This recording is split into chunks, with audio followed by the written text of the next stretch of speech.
Welcome to Chew the Chat Podcast.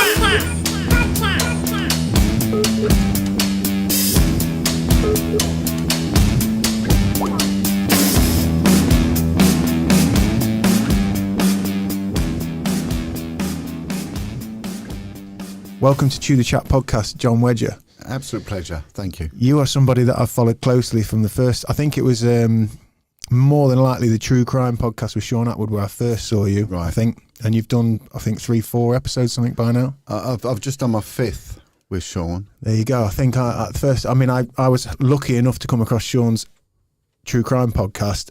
As it started, I know his YouTube channel is much older with his own story of his life.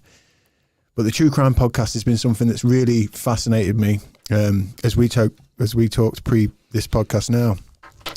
Bounce back stories, people who've got off on the wrong track and managed to get themselves back. So yeah, seeing your story was fascinating because it was one of the first times that I'd seen a policeman. So for people watching and listening now, Jon Wedger, you did over a quarter of a century in the police force, Scotland Yard, serious crime. You found yourself digging into child prostitution, and then that opened up a whole world of just horror and difficult things that you went after. A lot of pain. Yeah, and you didn't get a lot of help going after that stuff. No. And as we'll find out today, we'll unravel it all. You campaign across the UK, across Europe. You work with victims. You try and bring the media, the government, you try and bring them into the light of what's happening. So we'll get into it today. Thank you for being with us, Jon Wedger. That's a pleasure. Absolute pleasure. And what a lovely venue. Thank you. Yeah, Chew the Chat. The most colourful one we've been on yet. So. Oh, thank you. Well, that's lovely. Lots of my children's artwork and bits and bobs in here and what have you. But listen, talking to children, that's why this podcast means a lot to me, because whether we're going to go to one end of the scale as we are today with you, where we get into the law, we get into the structure, the momentum of things that we don't really learn as the public. For me, growing up just in a divorced world where mum and dad didn't get on and just sort of what is tame in comparison to what we're going to get into today, this podcast is born out of wanting to sort of understand the impact on young people and what that does to the trajectory that then gets set for them and their lives, and for us as a society, as a culture, as a community. You yourself, Jon, you raised four boys as a single dad, while pursuing this career that you were driven to just excel in as best you could. Take us back to how you entered the police. Now, there is a lot of information out there for you, and I'm going to link in Sean's podcasts. So, but yeah, if you can take us back to how we arrived today. Yeah, where I am now is I campaign and I help her do outreach work. I'm a lot more low-key than I was. I made a huge platform through social media, through Facebook, which I've stepped away for because with Facebook, it's quite a toxic environment, and there's a lot of damaged people out there. And of course, the topic that I'm on about, which is child abuse, it affects so much. I don't think we, as a society, we really fully understand how much it affects us and society in general. It's huge. And if it ever come out how big this was, I think it would shock a lot of people.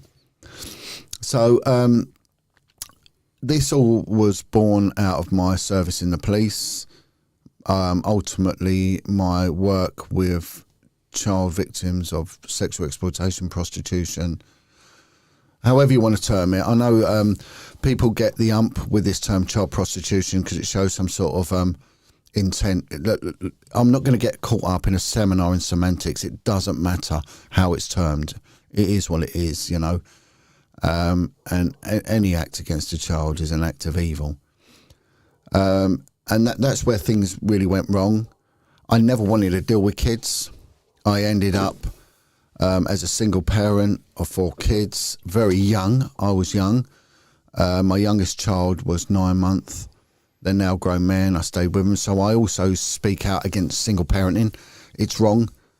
It seems socially acceptable. It should never be socially acceptable. And I'm qualified to say that. Now, that upsets some people. Yeah. Because they sit there and think, oh, as a single parent, I'm doing all right. It's not my fault. I'm not going to get caught up in a blame culture.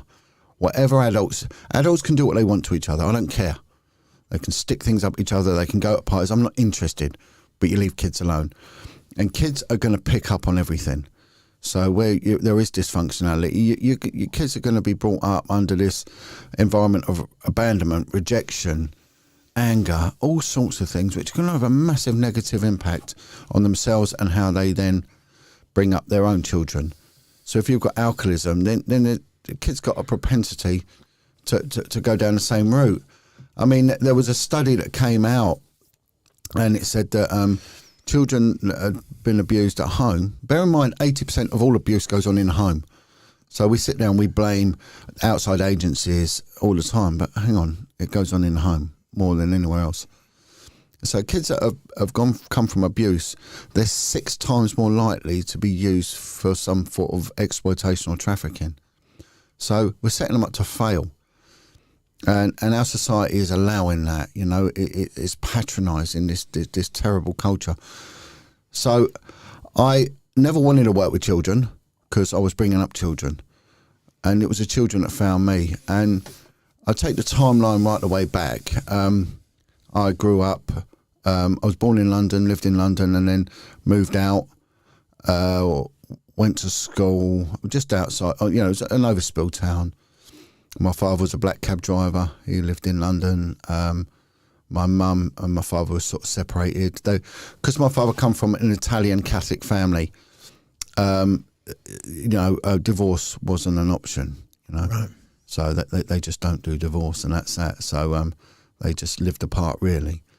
My dad was okay. He wasn't a bad man. He was an absent man. And even to this day, I don't say there's not hatred. Hatred's too strong a word, but I had no real respect for him. Yeah. Because he abandoned me, you know.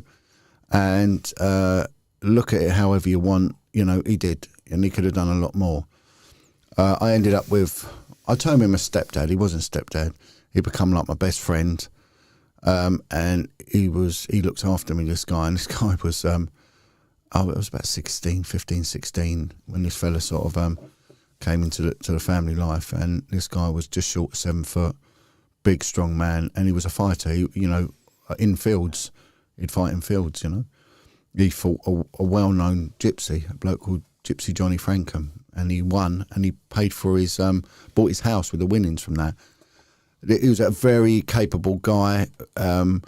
Basically, he lived outside, you know. He used to sleep outside sometimes. You'd find him in a chair outside in the rain asleep. But he was a tough man, and he had a very tough attitude to life. But he was good. He was good to me. You know, he made me work. There was no laying around. I wasn't allowed to. He didn't let me go to nightclubs. Wouldn't let me. He said, no, you're not going there. They're dens of iniquity. And he'd say, come to the pub. And he would drink like he worked, you know. And it was the alcohol, basically, that killed him. Fighting and alcohol killed him in the end. But I thank God for this guy, you know. He was always being arrested. He stood trial 9 times for attempted murder. On 9 separate occasions? On 9 separate occasions, yeah. So he wasn't a good man. I'm not saying by all means. What was he like with you, Jon, as a kid, a young adult, a young man? You know, you're going through a lot of change, 16, 17, yeah. 18. Could you talk to him about more sensitive issues? Would he twig on to things with you in that way? Yeah, you could do, but there was no niceties, you know. There was no... my mum worked hard. My mum was like a Shire horse. She was born to work. She's now in her late 70s. She still works full-time now. Wow. And where she lives, she does a communal gardening. She cuts the grass. You know what I mean? She's a carer, and she cares for people younger than her. So she was always full on with work, you know. And my stepdad he was just an incredible man. He was just tough. He wasn't really a sensitive man. So if you was having a drink, you could tell him stuff. Mm-hmm. But on the whole, he didn't have any time for it, you know. But he just knew what I needed. And he basically taught me to look after children, you know. He had a terrible, terrible upbringing. That's an interesting angle though straight away, John, isn't it? Because communication and that feeling, and also I'd like to ask, were you aware then of, because when you are being brought up with hard lines, as you're kind of pointing out, you're talking, now in retrospect, well, this was good for me and this was useful and I understand it. Did you understand it then? No, and it was painful because I wasn't allowed to lay in. Every minute he made me work. So I also went to college in the evening, so I'd do a day's work. I used to cycle to work. I used to swim in my lunch break because I'm obsessed with swimming. I'm not so much the last couple of years, but before that I've always wanted to swim the channel, but I'm a breaststroker, so it's hard work. I did do 17 miles in 2018 around the Isles of Scilly. Oh, wow. Yeah.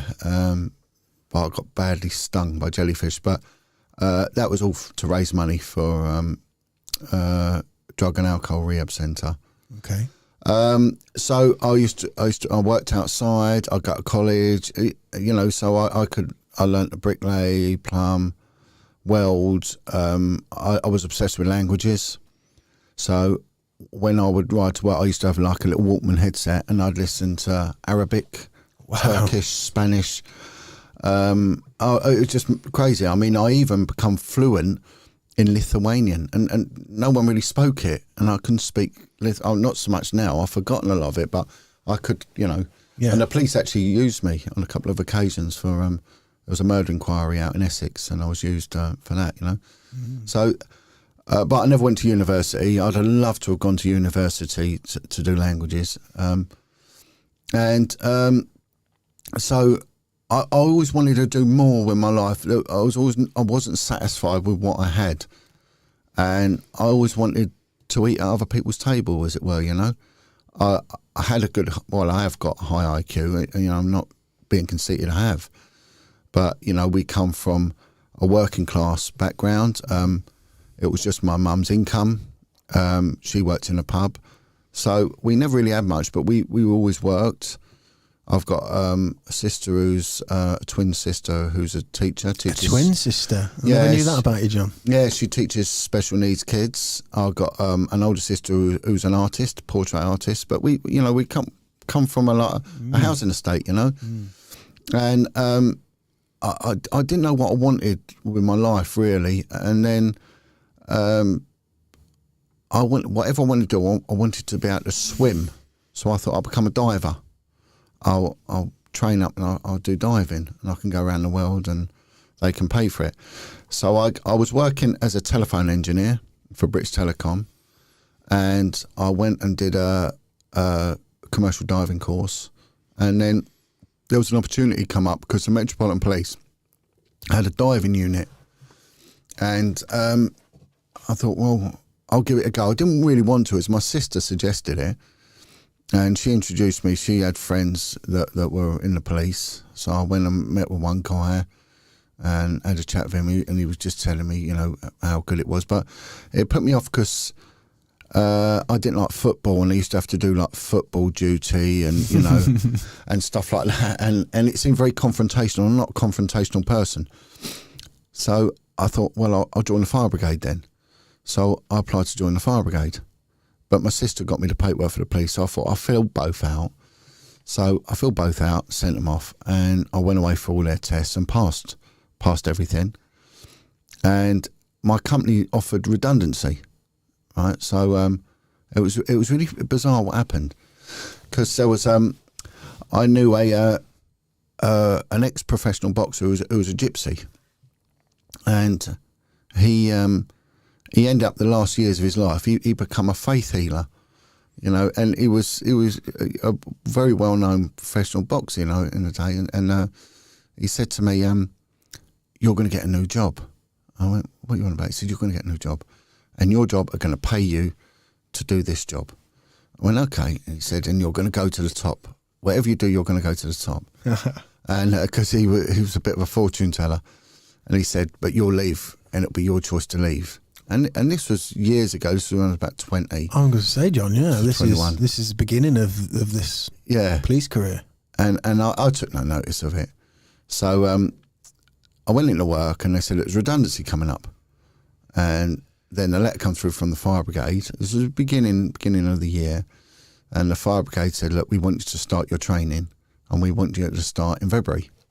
And I think it's beginning of February now or end of January. So I said, all right, brilliant. So my work said, look, there's redundancy. I thought, great. So I put in for redundancy and they said, look, if you put in for it, you can't go back, right? So if you put in for it, that's that, you've got to leave. And I went, no, I want it. So they said, right, put your papers in. So I put my papers in. So basically I'd resign now. And I thought, well, that's all right. I don't want to join the police anyway. I didn't really like it. It wasn't really me. And then the police come through and said, look, we'd like to start your training with us in April, beginning of April.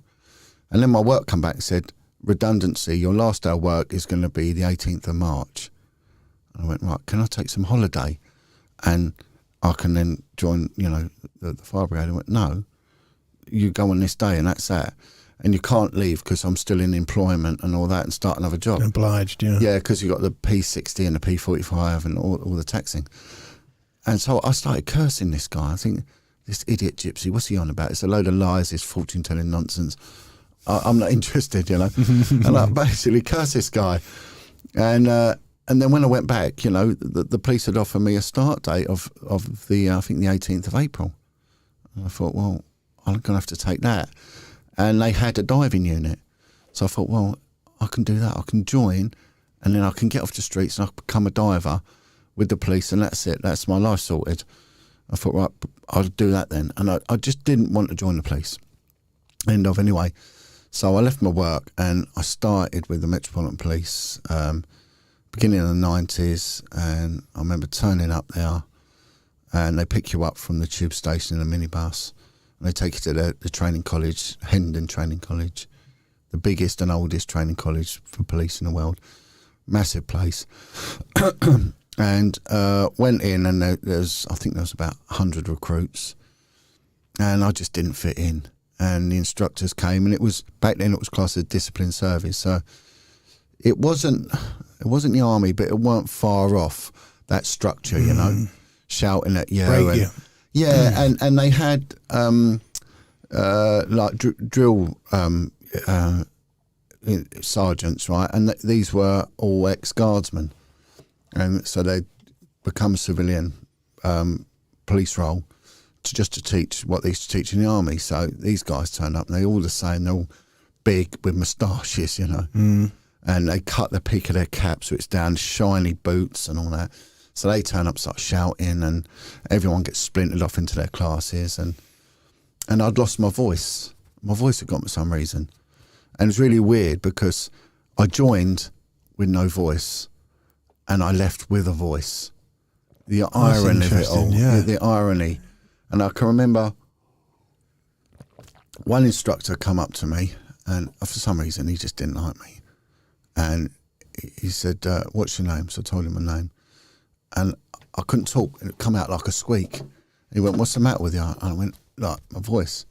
So he got right in my face and he said, listen, you CUNT, if you don't get your voice back, you're out of here tomorrow. And I just thought, what a way. Yeah. And I looked at him, and he was chewing gum, like, got his sleeves rolled up and his peak cut. And I was thinking, man, I've just spent, the last few years of my life, with my stepdad, who was a hard man. I mean, my stepdad would turn up with a fractured skull one day where he'd been stamped on. One day he was battered with a bit of wood and his arm was broken. He had all gold teeth where he'd been knocked out and been replaced. He'd had his eye socket broken. He was every week he was in a fight, and his head was like a road map. There were scars everywhere. He used to do his own stitches, and he had no knuckles, where they were all broken. And so he wasn't just mouth. This bloke used to fight. He used to enjoy fighting. I didn't like it. It weren't my thing. It used to upset me when I'd see him in that state, and he'd say, "Why have you done this?" And he just said, "I just like it," and he did. He just liked fighting. I saw him punch a cow once. And, I shouldn't laugh. But he did. He punched a cow come running, and I was with him in the field come running, and he was going to put a tag in its ear because he kept cows. And he said, if we run, it'll trample us. and its head went down. He said, it's gonna ram us. And so he chinned it, and it shook its head, and it got another couple in its head, and it decided not to bother, but it crunch, its fist hitting this cow's head. Jesus. So anyway, I'm in the training college, and I've got this thing shouting at me. I'm thinking, what am I doing here? I don't need to be here. But what saved me was they had a swimming pool. So in my lunch break, I used to go for a swim. But they didn't let recruits swim.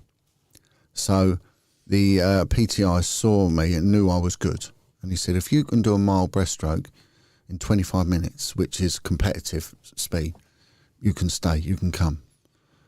And I went, okay. So he timed me, and I did. I did it in that time. He went, right, brilliant. He said, we want you to join the swimming club, but 2 lunch breaks every week, you have to do wrestling. You have to join the wrestling club. Wow. They had a wrestling club, and no one would join it because it was run by 2 ex-squaddies who were just massive. One was a PTI for P Company, the parachute regiment. He was just a monster. I think he got kicked out because he was brutalising too people. Beastly, yeah. Yeah, and another one, he was just a big lad, and anyone who joined just got thrown about. So anyway, I thought, well, I better do it. And it turned out I was good at it. And I ended up doing a few little, competitions with them. And it ended up really saving my skin, to be honest. The wrestling was a saviour. I can imagine, because so much scuffling, fighting ends up in a grapple, where you literally, punches get thrown, but often they're wild. And before you know it, you're in some kind of a grappling situation, and restraint is easy from there. And if you're seen punching someone, you're in a world of trouble. But if you're seen rolling around, it's not so bad. That's where coppers got in trouble, because they were punching and kicking people. And you see it on the telly, and it's what people get the upset when they see it. So, and it was good for me, because I'm very antisocial. I don't like socialising, and I never used to have lunch. It weren't a thing for me. I used to just work. So I could go swimming, it calmed me down, and it made me put up with the training then, because I just didn't like it. And I didn't like the marching. I hated the marching. I was always out of step. So one instructor tried to get me kicked out, and the reason was because I smiled. And he said I was too confident, and I was smiling, and the public wouldn't like it. So he tried to get me backclassed for attitude, because I smiled. I mean, what need it, Yeah, it's a sign, isn't it? Yeah, and I found out later that there was allegations of impropriety on this guy with female students. So it's, again, another pattern. People who attack me, there tends to be some sort of perversion going through their lives, So I got through my training, and then I got sent to South East London, a very tough part, and I loved it. I was on the street. I really did well. What was this? Is this 80s? No, it was Early 90s. Beginning of the 90s. So being a bobby on the beat back then, I imagine, I was a young kid then, but I imagine there's still a bit of actual community feeling happening, and police have got a different kind of a relationship with it. Yeah, but it was raw as well, because a lot of people I joined with had joined in the 60s and 70s. Right. So policing in the 70s was a world apart from what it is now. Of course. So that those that were training me had come from that environment, and it was, yes, there are good people, but you don't get to meet them. It was so busy, and it was so violent, and crack cocaine and heroin had just really sort of taken London by storm. Crack was just causing destruction everywhere. So it was a brutal part of town. So everything was confrontation. Fighting, and everything ended up in a roll around, and it was just mad.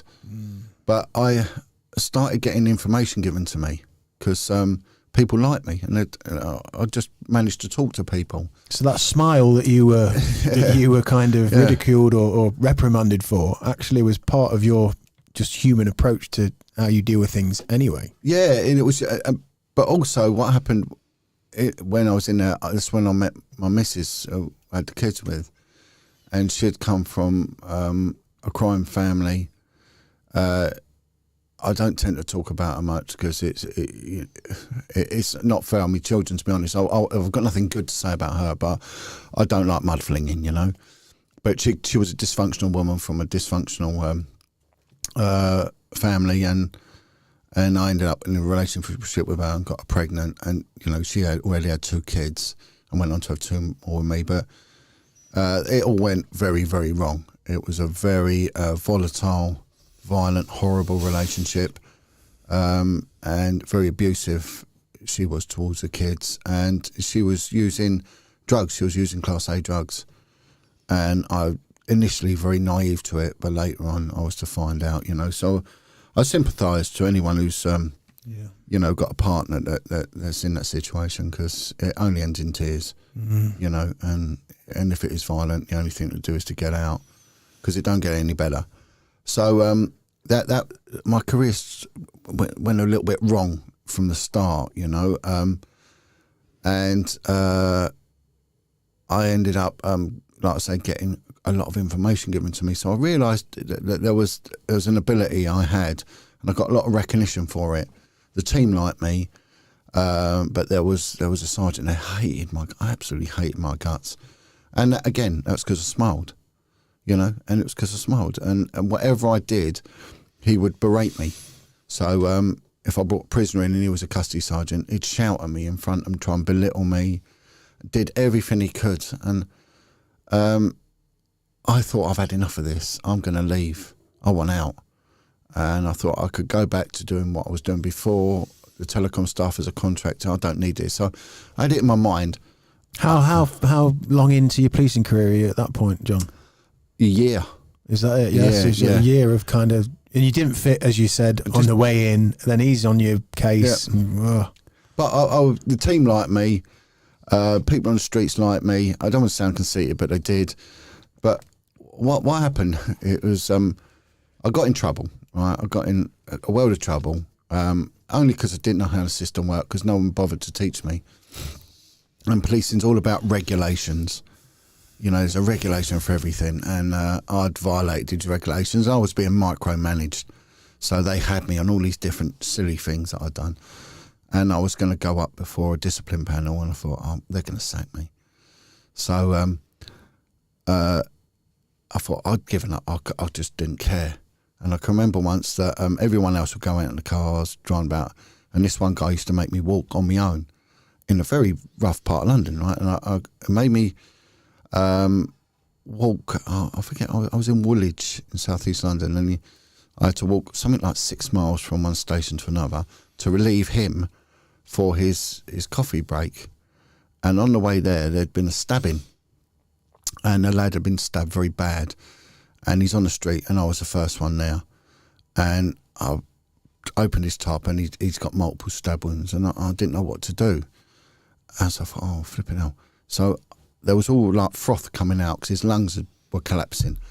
So I got some tissue out my pocket, and I started plugging these holes with tissue. It turned out it was the wrong thing to do, but I didn't know. And called the ambulance. I called up for help. There was no one there to help me. And as I'm doing it, I'm getting attacked. So I'm getting punched and kicked. I got kicked in the head, punched and everything while I'm trying to help this lad. So I'm covered in blood and I'm bruised as well. And then eventually help comes and the ambulance crew come, and they've gone berserk because there's all this tissue stuck in this poor lad. And from there, I walked back to the station and I'm covered in blood. You know, and as I walk in, this sergeant's there with another sergeant in the custody and started shouting at me for being late. And I'd had enough by this time. I really had enough. Jesus Christ. And the flying squad had produced a prisoner from, I don't know, from one of the prisons. And he was there clearing up some crime for them. God knows why. And they, anyway, shouting at me. And they said, right, we're going for a coffee break. This man's with the flying squad. He's to go in a cell. He's not to have a cigarette. Back then they could smoke. And the sergeant's left his cigarettes on the table. And he went, and then you're to make me and the other sergeant a cup of coffee. And then they sort of went out. And this bloke said to me, he said, he talks to you like you're a CUNT, didn't he? And I went, yeah. He said, you can make them coffee? I went, yeah, I am. And I saw this packet of cigarettes there. So I said, do you want a cigarette? He went, yeah, I love one. So I took out about 6 or 7 cigarettes and just gave them to him. And I gave him a light. And then I had a cigarette and I boiled the coffee and I made this coffee and this fella's there smoking and I spit in it. And he starts laughing. And then we near watch this. And then I covered one nostril and I snotted in it. And this fella's in stitches by this time. And I went, oh, look. And then it's bad, but I rimmed it with my winkle around the rim of the glove. For this sergeant? Yeah, for this sergeant. And this fella, honestly, he couldn't stop laughing. He went, does he want sugar? I went, yeah. He said, can I put it in? I went, of course. So I give him the spoon, and he gets the spoon, and he puts the sugar in, and then he puts the spoon up his bum, and then he stirs the coffee. He does, right? Oh, and then he comes in and he drinks it. And he goes, oh, that's delightful. Really? Yeah. And he goes, and what's this man doing, you know? So I said, no, I'll take him now. There's smoke everywhere. He looks in his packet of cigarettes. They're almost all gone. I just had enough of this bloke. I didn't care. Right, they're all like empty and there's smoke all over the place. Anyway, I put the fella in the cell and he grabs hold of me. He said, look, I'm out in 8 years. He owned a big nightclub. He was he probably is one of these big gangsters that we hear about. I couldn't remember his name now, but he owned a big nightclub by the Blackwall Tunnel. And he said, when I'm out, he said, I want you to come and I'm going to look after you. Oh, there you go. And he said, don't you ever change, son. You know, but I ended up going for this discipline thing, right? And they all give their evidence. These, you know, the sergeant gave his evidence, you know, and shouting and screaming at me and all that. And the senior officers there, one of them, he looked at me and he went, do you know what? He said, when I joined the police, I'd have promoted you for behaviour like that. He said, unfortunately, the times have changed. You know, we're going to give you a chance. Where do you want to go? So I said, can I go to Paddington? Because I'm from Paddington. So he went, okay, you start Paddington Monday morning. Well, Paddington weren't available, so I went to Belgravia. Okay. So I went to Belgravia and I got put in the CID. And I'd only had 2 years service, but they thought I had 20 years service. There was a typing mistake. Really? So, yeah, so they then said, you're getting this lad from South East London. He's got 20 years. And you'd had two, 2 and years. Begrudgingly two as well. two horrible years. So they thought, flipping, he knows what he's doing, you know? And I didn't have a clue what I was doing. So what's that like, day one, going into CID? I mean, did you ring round? Did you have someone you could speak to? Shit, I'm going CID on Monday. Well, I went to a team, but then they put me, you know, on the CID. And the inspector was a nice bloke. He was an ex-sergeant, an ex-officer from the parachute regiment. And he said, look, you know, you've got a lot of ability. And he said, look, I'm going to get you. You belong in the CID. But what I didn't realise was the CID there was full up of officers under investigation for corruption. So it was all full of flying squad officers, regional crime squad officers, officers from the National Crime Squad, were all put there because there was surveillance on every single telephone. This is Belgravia. Belgravia, yeah. So if you read a book called The Untouchables, it's all about police corruption. There's a massive section on Belgravia CID. And I was in amongst that, right?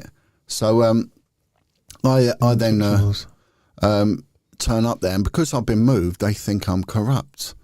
So they accept me, you know, and it's a very bizarre culture, you know. So do all the officers know that they're in there under that guise then? The uniforms so much don't, but the CID do, you know. The CID were very, very aware of what's going on. Yeah. And we had a detective inspector there, right? They called him the Ginger Giant, and he would just bare knuckle fight people. And he had the ump with one of the sergeants, and he punched the sergeant so hard in the eye, his bone from his eye went and damaged his eye, and they had to pencil him off. The guy fell to the floor, and he went, leave him there, no one pick him up. And he ended up being pensioned off through ill health because he's just smashed him in the face. Jesus. It was just brutal. You know, one sergeant I had, when we used to go and do the raids on a Friday, if you went in a house, he would be first in, and if there was a man there, he'd go up and headbutt him, just walk up and bang. Just presence known, here we are. Yeah, and that because he'd come from the flying squad, and that's how they did it, you know. So it was crazy times, but I never had a problem with it, right? Because it's just how it was. And I never really saw corruption as such. It was going on, but I never got caught up in the stealing money thing or that. Again, it was going on, but they never involved me, so I'm not going to involve them. So from there, I moved on to the River Police, and so you're finding your way back to the water, but not yeah. necessarily into it. Yeah, and by this time I've got left with the children, so I've got all the kids at home. But the River Police had such a brilliant shift pattern, I could spend a lot more time at home. How did that work then? So just off-piste a little bit, because I'm interested in viewers and listeners of this podcast know that the childhood thing is a big part of a lot of these conversations. We always arrive at this point, and you being in this position, Jon, a father of four, two kids you've taken on and two kids that you've birthed, and you're in the police force with a full-time job, full-time gig, bringing these kids up. How did you navigate that? Did you get help? Did you have maternal, paternal help? Yeah, my mum would help, and my twin sister lived nearby. So I was living in East London, so I moved from East London to near where my mum was living. I bought an ex-council house. It was actually a lovely house, to be honest, but it was in such a crappy area. But so I moved out of East London, what I thought was quite bad, and I moved out to a town in Hertfordshire, which was horrendous. It was just full of travellers. Right. Again, I'm not knocking them, but it was crazy, and they haven't got the police. The moment you move out of London to provincial towns, it's like the Wild West, you know? Yeah. And it was just mad. It was horrible, and I was living in an ex-council house on a council estate, but the school the kids went to was at the back of the house, so the kids could get to school. Luckily, one of my boys, the older ones, I trusted him with. He's such a good kid, so he would always make sure the boys were in school on time. So I was very reliant. So the kids were left home alone. The kids were. I may well have breached the law. Again, it's a very fluid law, and there's no real specific thing on what is illegal, what isn't. But one of my kids I could rely on, very much, and I would pay him to look after his brothers. The older one not so much. The second oldest was fantastic. Unfortunately, he was the one who ended up getting very, very badly injured. But my mum would help out, but my mum ended up very ill. She ended up having a heart attack. My twin sister was brilliant throughout.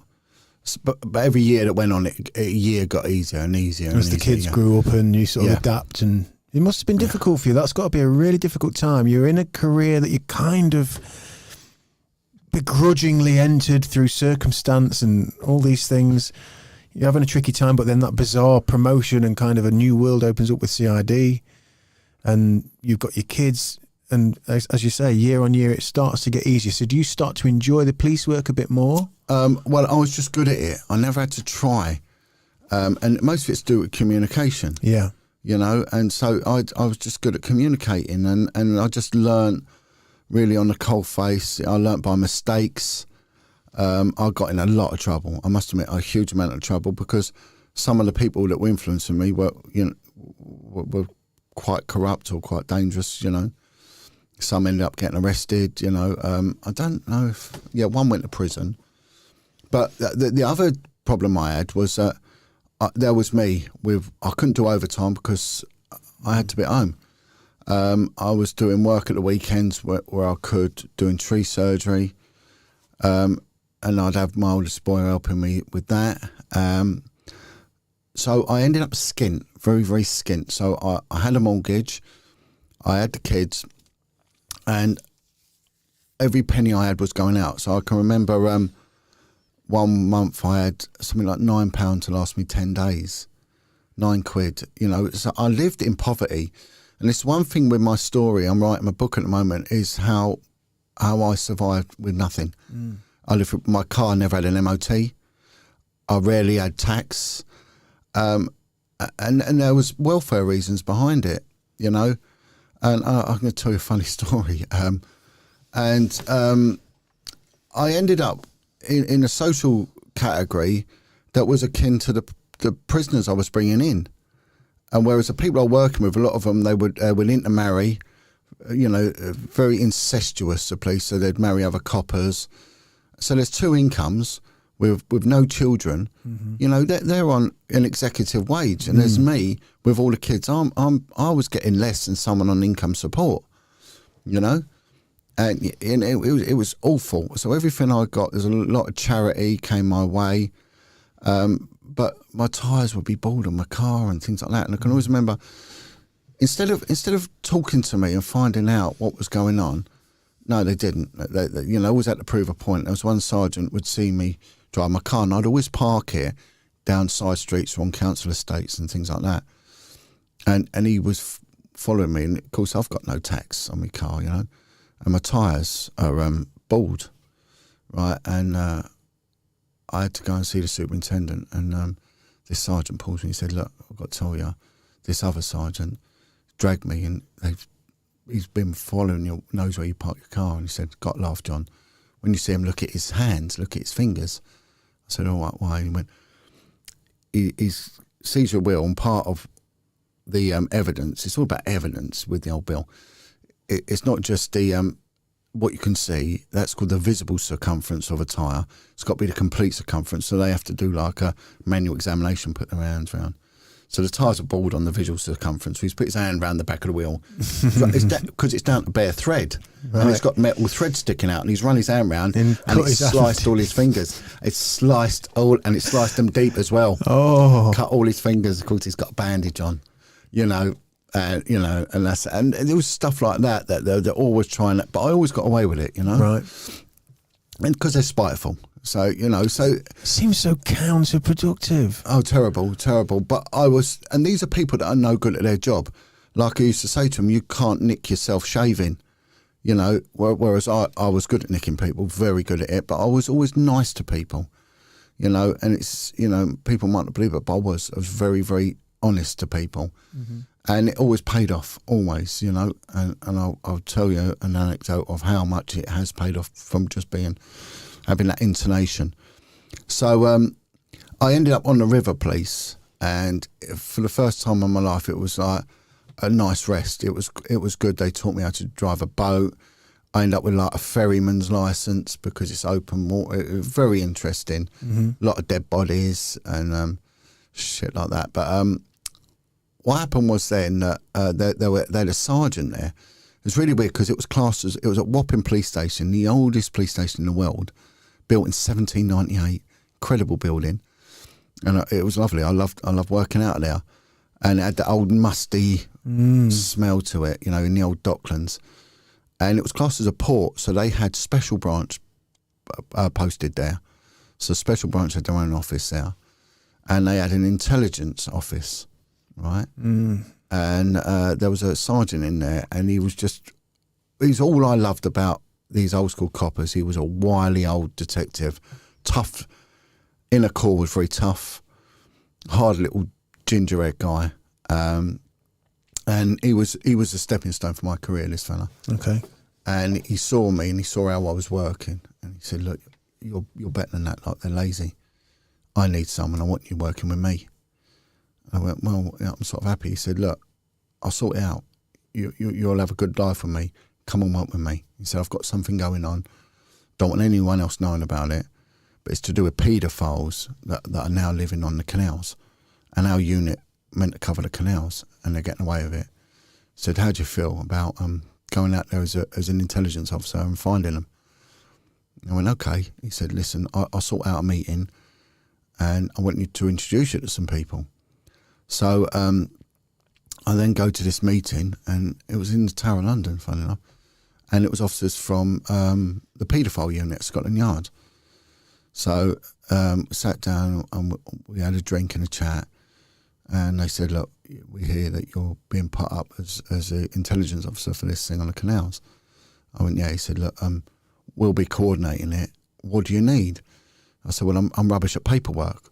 So they appointed a secretary to me. So I had my own secretary. Fantastic. And she was an analyst as well, so she was brilliant.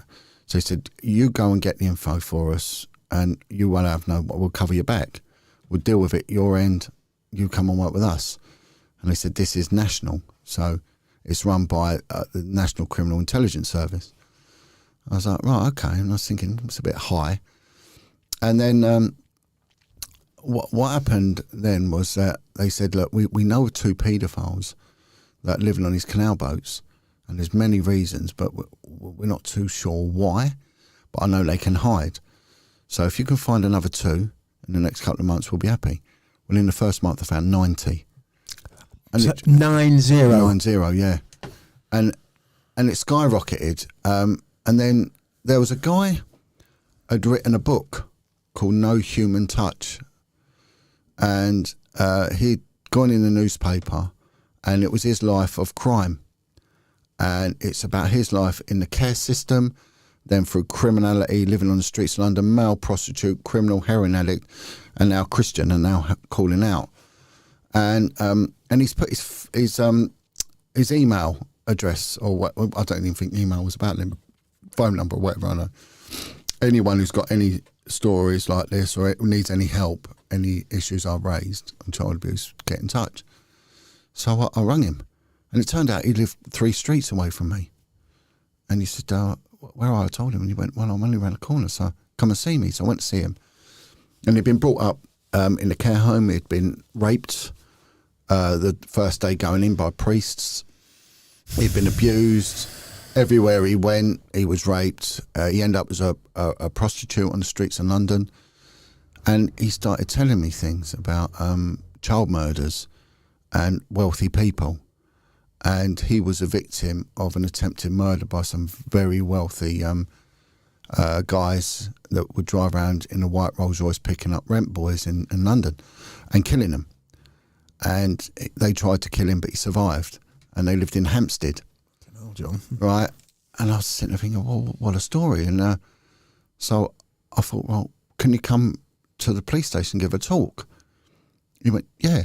So he gave a talk on basically how a paedophile works.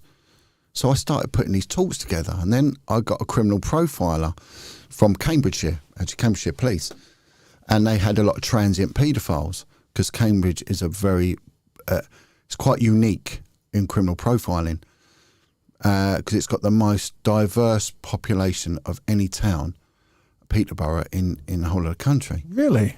And this guy, he was a copper, but he was a profiler, but he was an expert in transient paedophiles. And the Sex Offenders Registry Act had just come out. So I got in touch with him as well. And he gave a talk, and he said, why are there so many criminals from all round of the world in Peterborough?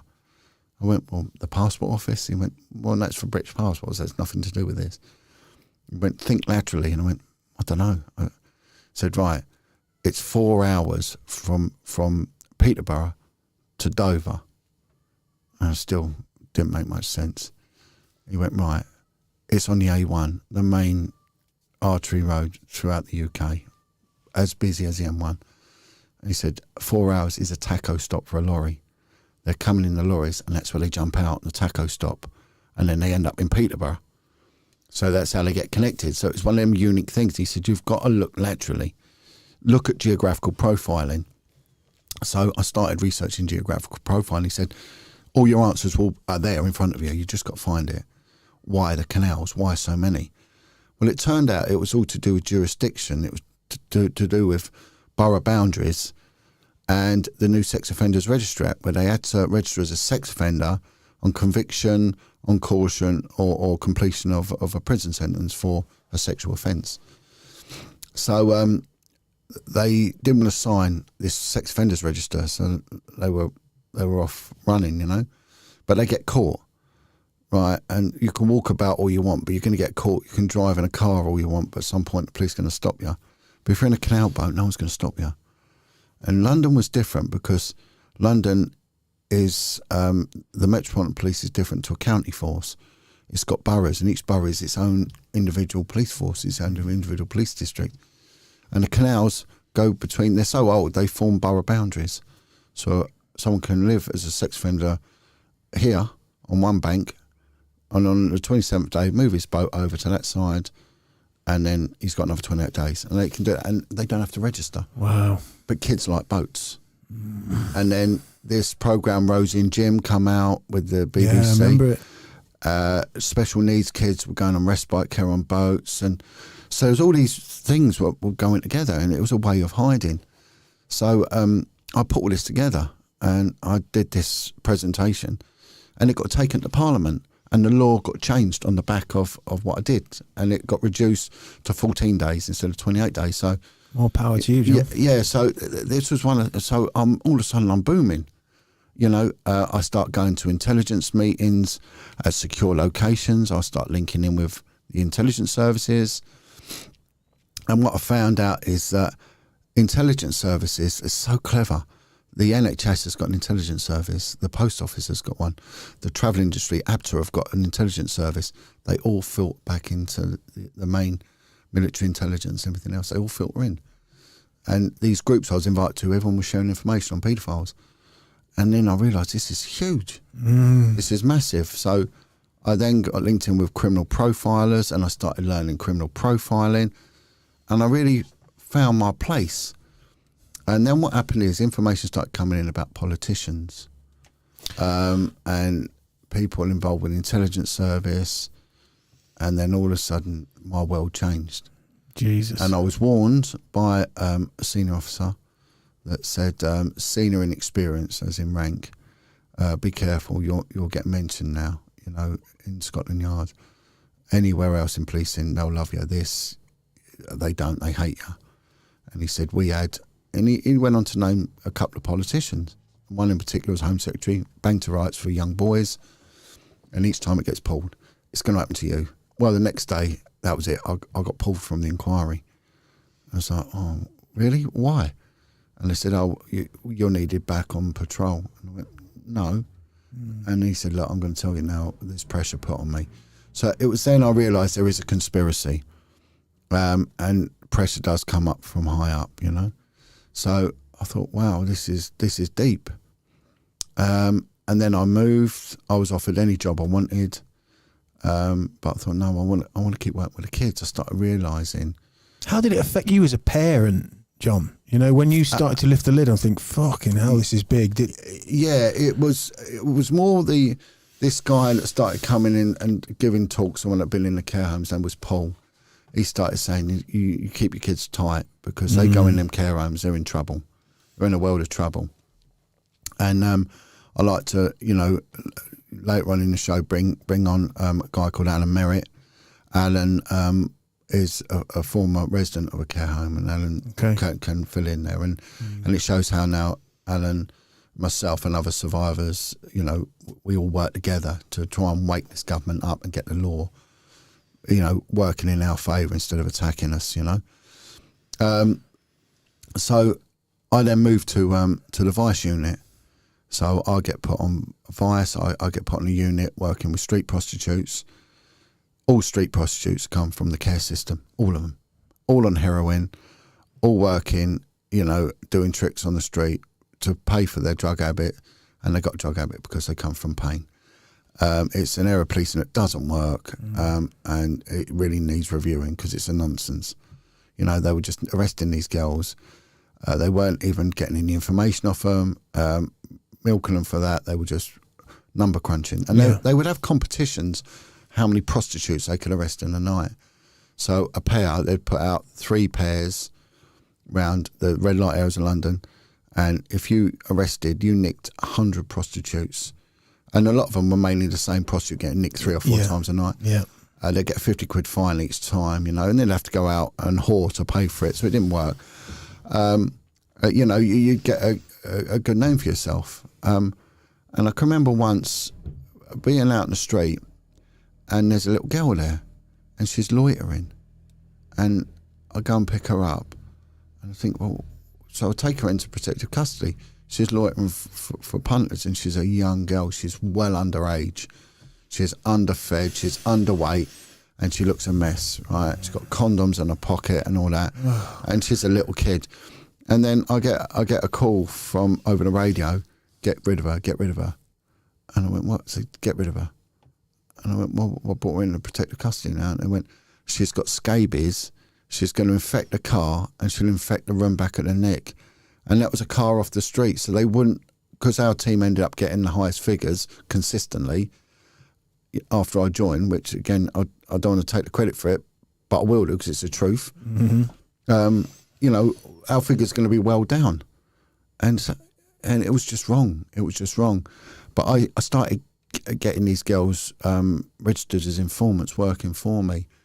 And they all saying the same, you know. We come from the care homes, we're abused. And they were telling me of other young girls where they're working and who's running it. And there was one prostitute that was running the girls. So again, we got to look at what a paedophile is. A paedophile isn't just, you know, a weird-looking white bloke who lives with his mum. Who, do you know what I mean? And he's given names like Soppy Norman and things like that, didn't he, years ago? You know, paedophiles, women, you know, black people, Moroccans, Kosovan, Italians, you know, ginger-haired people. Younger people. Young people, exactly, you know. Young people, Jewish, Muslim, Christian, boom, boom, boom, all of them. And it's one of them areas of criminality that's difficult to profile because it's across the board. There's no influence, whereas dishonest crime is a reserve of those lower down the economic food chain, as it were, you know. And needs mussing, but paedophilia, boom. This is how a pauper can know a king, you know, and this is what we're seeing. Right. Jimmy Savile, how did he know these people and all this? And I'm reading an interesting bloke by an aristocrat called Jason Horsley, and his brother was Sebastian Horsley. And Sebastian Horsley was linked into all the major criminals and everything. And he was a male prostitute, and it was all linked in with criminals were linking in with Maura Hindley and Brady and the celebrity circuit, and the crux of it was children, child abuse children. And this book is quite candid about, you know, this connection, and it's real. So I was then asked to look at a girl who keeps making an allegation that she's being pimped out. So I went to see her, and they said, look, she's lying. She keeps making it. Just get rid of her. So I came all the way up to Cambridgeshire, went to a secure unit, met with this girl, sat down with her. And, you know, and of course, these aren't nice kids. These are difficult kids to deal with, you know. Of course. You know, they're very anti-police, very anti-social. Some of them are absolutely crazy. And but they've been badly hurt, you know. Deeply disturbed, John, yeah. I mean, deeply disturbed, but at the end of the day, little kids, you know. So I'm with her, and she said, look, I'm not lying, John. She said, it's not just me, there's others. And she named a woman prostitute, right? She said, and my unit, the Vice unit, the Met Police Vice unit, knew about this woman. You know, her street name was Foxy. She's been convicted. You know, we got her convicted, and she went inside for pimping out kids. And she'd been doing it for years. There's intelligence on this woman going back 1.5 decades, you know. Yeah. And what had they done about it? Nothing. They'd rather just pursue some skanky street prostitute for what? For just for figures, you know. It was wrong. And yet this woman was pimping out kids. So this girl gave me the name of another girl. I went to see this girl, she gave me the name of another. And it became, boom, it was me and another girl just looking into it. And it was huge. And it started then linking into judges, police officers, people with the BBC names. And it was big restaurants, big posh clubs. Boom, it was all over. Kids, all from the care homes, all being pimped out. Very well organised, very well established. There was a contract put out on my life, which the police did nothing about. There was a guy who was put up to shoot or stab me outside a court after a hearing. It was just crazy. So I thought, well, enough's enough now. I need to put all this down in a report. There was social workers saying, look, John, we've been coming to your unit for over 10 years, and we've got loads of kids. So it started off in central London, and it started going everywhere, and it was all over the place. It was huge. So, you know, I put this report down, and there was concerns about the kids because the kids were involved in drug dealing and criminality and this county line stuff that is all on vogue now, but it's been going on for a long time. And some of these kids had HIV, some had tuberculosis. One girl had cysts in her vagina, and she would just ooze this pus out of her, and she was still being worked, you know. Oh, my God. One lad, he was in the latter stages of AIDS. He was about 12 years old. He was hanging on to life, still being pimped out. You know, and what was being done? Nothing. Everyone that puts their thing in that kid, that's rape. And so instead of dealing with a street prostitute, which isn't even what I call an either way offence, it can only be dealt with at magistrate. It's like a parking fine you haven't paid. It's that low level. They could be dealing with a life tariff flipping crime here. They're well interested. So I put a report in, and of course I'm thinking, right, this is going to be a game changer. We're going to move forward. But instead of that, I was threatened. Now, this has just come out in a civil case, but I was threatened with a very, very senior officer, you know, and just said, if you mention a word of it, you're going to lose your home, your job, your children. So this is where now I am starting to worry. Jesus Christ, John. Because I mean, yeah. I've got my little kids at home, and I'm being warned by people that have been in the care system, don't put your kids in care. Do not put your kids in care. If you put your kids in care, that's it. They're getting it. They're in the machine. Yeah, literally. yeah, and they're going to get abused, sexually abused, you know.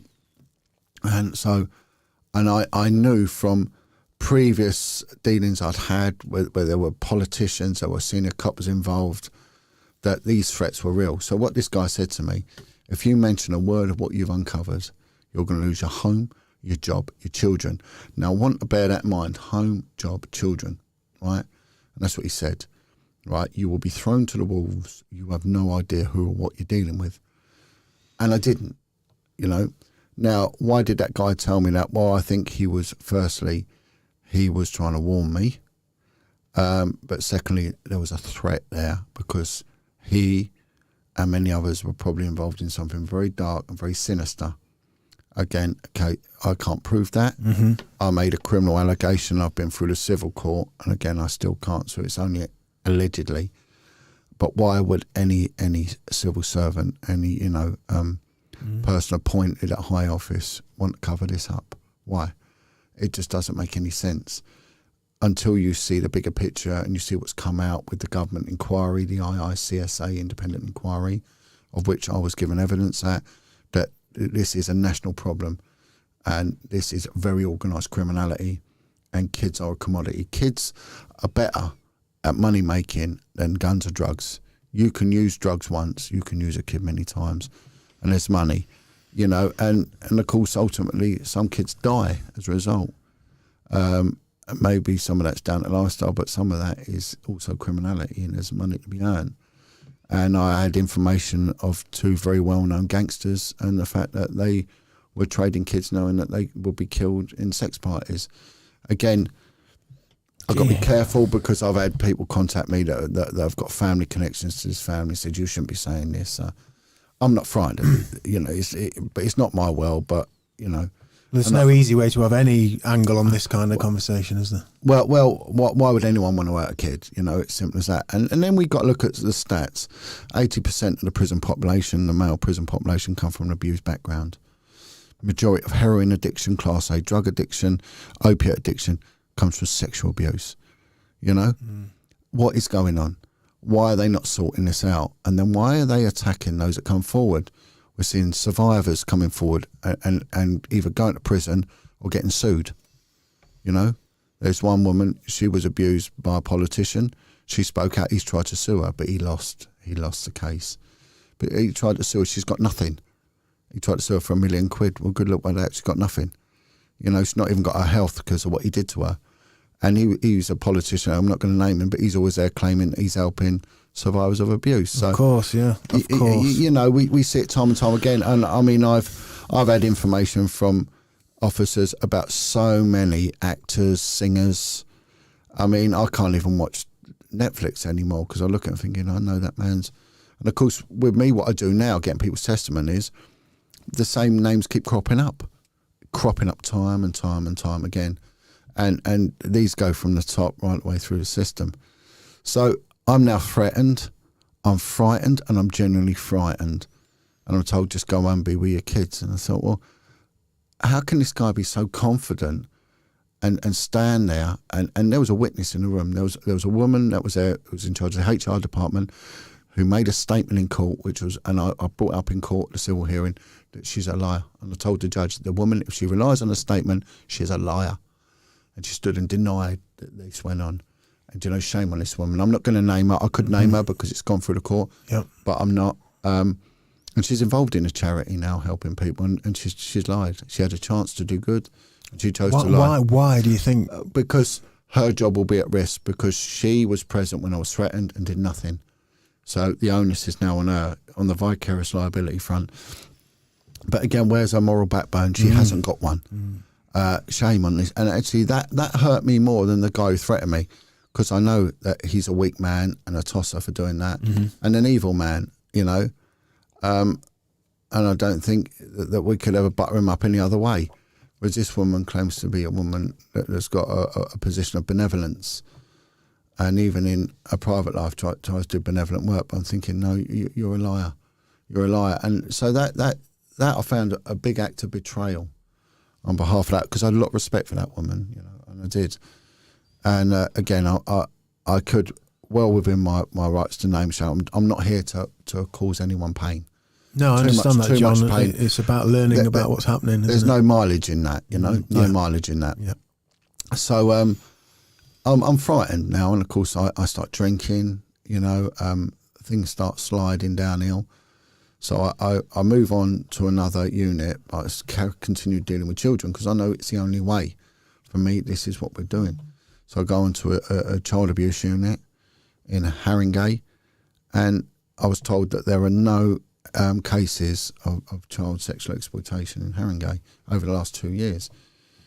Within 10 minutes, I'd found 10 children in 10 minutes. By the end of the first week, I'd found 50 kids. You know, so again, I set up a unit to look into this, and then it all comes crashing down again. I get threatened by someone who runs, who's in charge of child sexual exploitation for a major children's charity. There's 2 children's charities that always come to mind. Yeah. Again, I won't name it, but this woman threatened me. You know, you can't go doing this, and start shouting at me. You know, and she's in one of these kids charities. So I say to people, be careful where your money goes. Yeah. Be very careful where your money goes, because look at Childline, right? All the years that I was working on child abuse investigations, we had referrals. Do you know, all the years, all the cases, and there was many, I dealt with one case that was a referral from Childline. So where do them referrals go? Yeah. Where do they go? I mean, they certainly don't get through to investigations. So, you know, and what have they done? What have they done to change the situation? Nothing. They made a lot of money, I know that. And another charity, again, they were active in stopping people like me doing our job. It's fucking abhorrent and frightening on levels I can't even comprehend, John. Yeah, so I moved again, and then sort of my life isn't really going the way it should be going, you know. And I sort of tread water for a few years, because my kids are young, and I know that if I speak out. But what happens is there's a game changer, because the case is going through the court of this young girl named Zoe, who came forward, the one I went to see in Cambridgeshire, who spoke out. She ends up dead on the street, and that broke me. You know, I'm like, hang on, this is wrong. And it was a very suspicious death. This brave girl, you know, that came forward, and I thought, no, this, and something starts eating me up, and then stories start coming out, and then Jimmy Savile dies, and my God, that was it. Boom! These stories were pouring out, and I'm like, wow. And then I start hearing of other police officers that have been threatened. So I thought it was just me. I thought I'd done something horrifically bad. I thought, my God, it's me. I'm an idiot. You know, they're right and I'm wrong. And then I realised, no, you know, this is what they do. And there was a lady from the north of England who exposed a massive child trafficking thing. They made a drama out of it. I got in touch with her, and she was very good to me. She actually even came forward at my civil case to give evidence, and she also gave evidence at the government inquiry. So we still continued doing the same thing years later. And she said, look, they're going to come for you. They'll start doing you for data protection violations, because it's so easy. They'll go through all your intelligence indice searches, You know, because you're dealing with information all the time, you know. Mm-hmm. They're going through all of that, and she said they'll find a violation, and not just one, they'll find many. They're out to nick you because they did it to me. Okay, and then there was a case in Jersey, Haute de la Garenne, a kid's home, where not only had kids been sexually abused, they'd been killed in a dungeon. Underneath there was rumours of rituals, and they'd filled this basement in with mud, with slurry. And there was a guy went out there. He was in the Met Police, and he went to Scotland. Then he got a job out there. And his name's Lenny Harper, senior officer. Went out there and he started looking into it, and he ran the investigation into this kid's home, and he managed to. He did a proper job. You know, he took anthropologists, archaeologists. They excavated the cellar. And like kids said, they were chained, they were put in a bath, they were cut, they were mutilated. And he found a bath, there was blood splatters, he found the handcuffs, and they found skull, they found bone fragments. And it was identified by a sniffer dog as being human. That was given to an anthropologist. Anthropologist said, yes, that's the skull of a child aged between 7 and 10. They identified certain bits which would quantify that, and the bone was sent off for proper forensic authentication on the matter, you know, and that was it. So they've now got the whole story. What the kids have said has now been backed up with evidence. Of course, people that were involved in raping these kids and hurting these children linked into people high up in office there. And they're clear failing by the police, which is what we saw in Rotherham, Rochdale, and blah, blah, blah, all over the place. And dovetailing in with what I was told, you know, what the kids were telling me, where they were going, how they were being pimped out and everything else. Bear in mind, we hear stories from Luton, from Aylesbury, from Blackburn, from Lancashire, we don't hear one case from London. Not one case from London, the largest city in Europe. You know, the most diverse city in the world, not one case. You know, so the glorious leader of the Metropolitan Police, you know, she is under scrutiny now. Yeah. They want her to leave. And I say to people, get her out.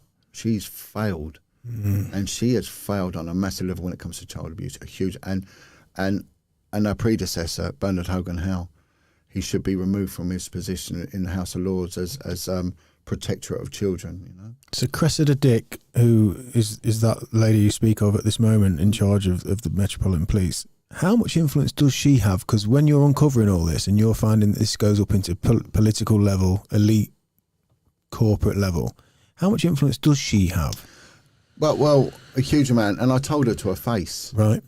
And I said to her, you know, look, you can take a kid out of a care home, you can abuse that kid, you can rape that kid, you can sell that kid to other people, you can get that kid to get a friend involved.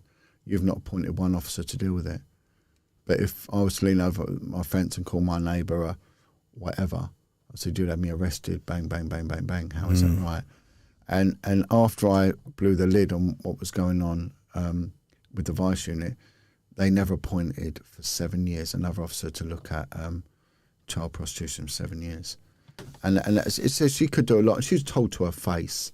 So she's failed, you know, and again, this was something that was brought up in my civil hearing. That can't be her choice to ignore that, though, surely. Well, she did, you know, she did. Yeah. You know, and of course, her and Bernard Hogan Howe, they were the architects of the attack on me. Right. You know. Okay. And no two ways about it. You know? Okay, that's interesting. They could have done everything, you know, and that's one thing that sort of I was very vocal about, and I've been vocal on every level. You know? It seems to me, John, outside looking in, that there must be, you know, parallel to the Epstein situation we've got over in America, and obviously the royals that are involved and all sorts of names. It's almost as if, you know, you lift the lid, someone like Cressida Dick is lifting the lid on levels above her that they just ignore. They just, like you say, suppress, push it. Well, you had the Minister for Policing and Crime. So he's the cabinet minister that's appointed, you know, at Parliament, at Premiership level, you know, prime ministerial level to adjudicate over what goes on in the UK. And he held her accountable. Said, right, you're to come to a meeting and explain yourself. She didn't even bother turning up. And he got in touch with me and said, she didn't even turn up. I've had meeting after meeting with the Home Secretary's office, parliamentarians, crime commissioners, all on this matter. And again, nothing, they don't do anything. We're being failed at every level. The only time they do anything is when there is an independent inquiry. They're dragged in. My evidence at the independent inquiry was corroborated more times than any other evidence. 5 occasions it was corroborated by the CPS, by different social services and survivors. Jon Wedger's right, Jon Wedger's right, Jon Wedger's right. And again, there's a lot of pain behind what I said. It's very loaded. Jesus Christ. So I don't get any brownie points for doing this. All of us suffer monumentally. But so what happened was then I thought, right, I've got to speak up because I know that this is being failed. So I went and made an allegation to the Corruption Command of high-level malfeasance in a public office, of corruption. It's very strange because they're this separate unit, they're police officers, this anti-corruption, and they're in a very secure building. But I was making allegations so very high up, and I wanted to speak to a senior officer. I was not going to speak to a police constable. It just weren't happening. I wanted a detective and I wanted a senior one, but I wanted a woman. So I rung them up, and this police constable rang up and said, sorry, mate, I'm not talking to you. Said, I want a minimum of a superintendent or a detective chief inspector woman. And I went, okay. And I got it. So I got this appointment to go and make this criminal allegation. On the way up there to this building, I'm accosted by a detective inspector who was on the vice unit with me and speaking about people I was on the vice unit with. I'm thinking, that's really odd. Why are you doing this? On the way up, on the corridor going in. Literally. Yeah. Oh, start talking about the detective chief superintendent. Oh, he screwed things up, and we were all trying to do the right thing, John. And I said, well, I'm sorry, I don't want to talk to you. I don't want to talk to you. Nice to see you, but I thought, that's really odd. So he knew this guy, before he even got in there. Anyway, I get in there, and this woman comes up to me. She said, she's a woman detective chief inspector. She said, why me? Why have you slipped that woman? I said, because you can't roll up your trouser leg, right? And she laughed, and she said, oh, no, I'm happy with that. I'm with you.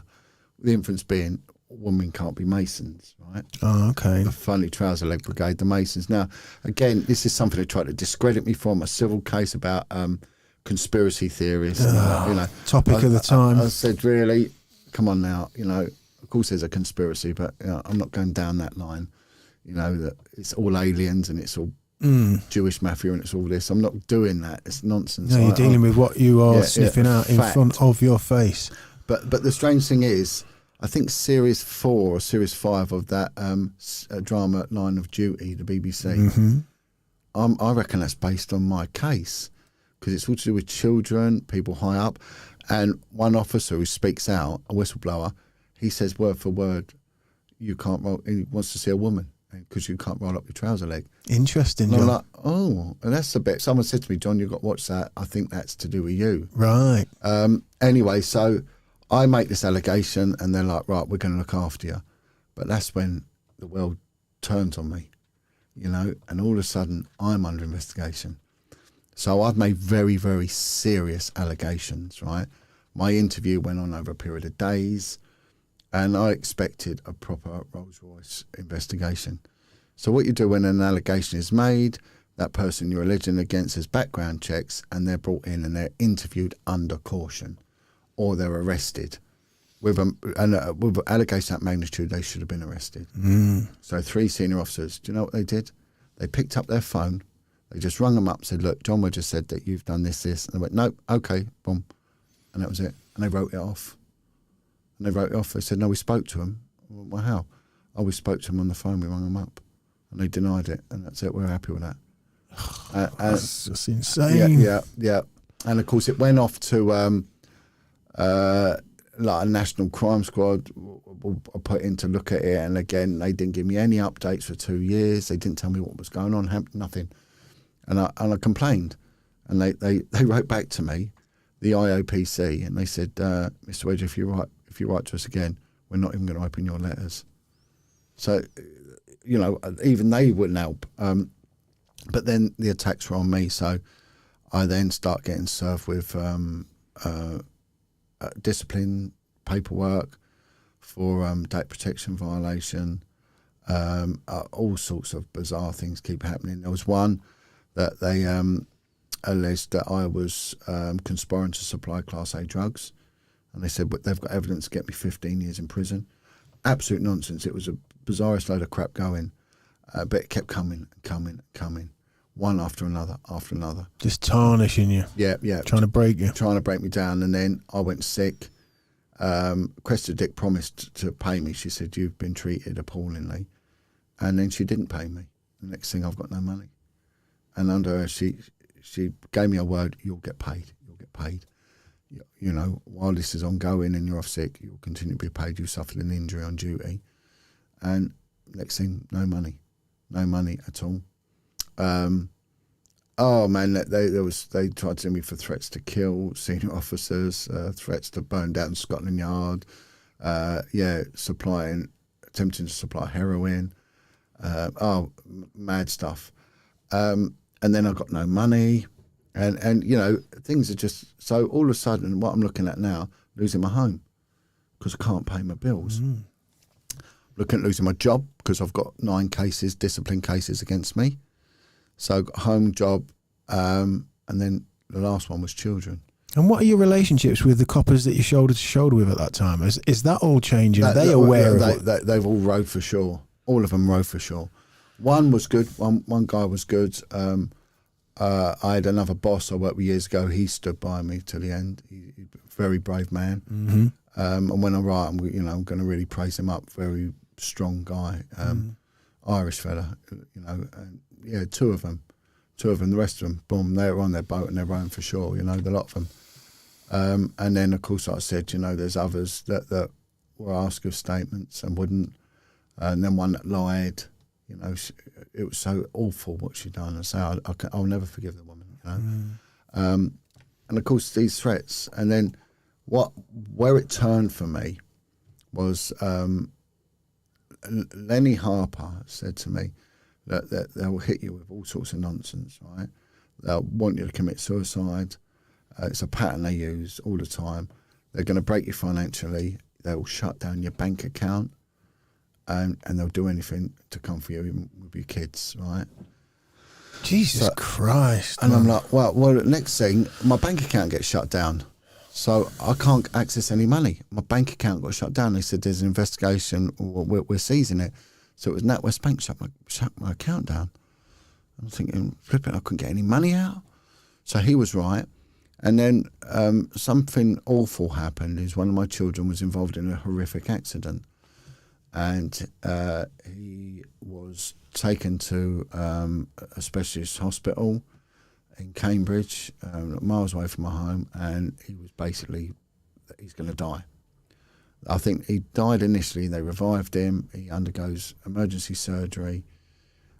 He's now paralysed. Is this your second oldest son you mentioned earlier? Yeah, he's... the one who was brilliant looking after the younger one. Yeah. You know, he was my rock really. So he's now just hanging on to life. So what happens then is he's in a coma, and I'm travelling up to the hospital, and it's cost me a fortune. I'm sleeping in my car. I'm giving blood at the blood donor thing because they give you a little sticker. I'm a blood donor, and I could put it in my car, and I could park in the blood donors bay then, because otherwise I couldn't park anywhere.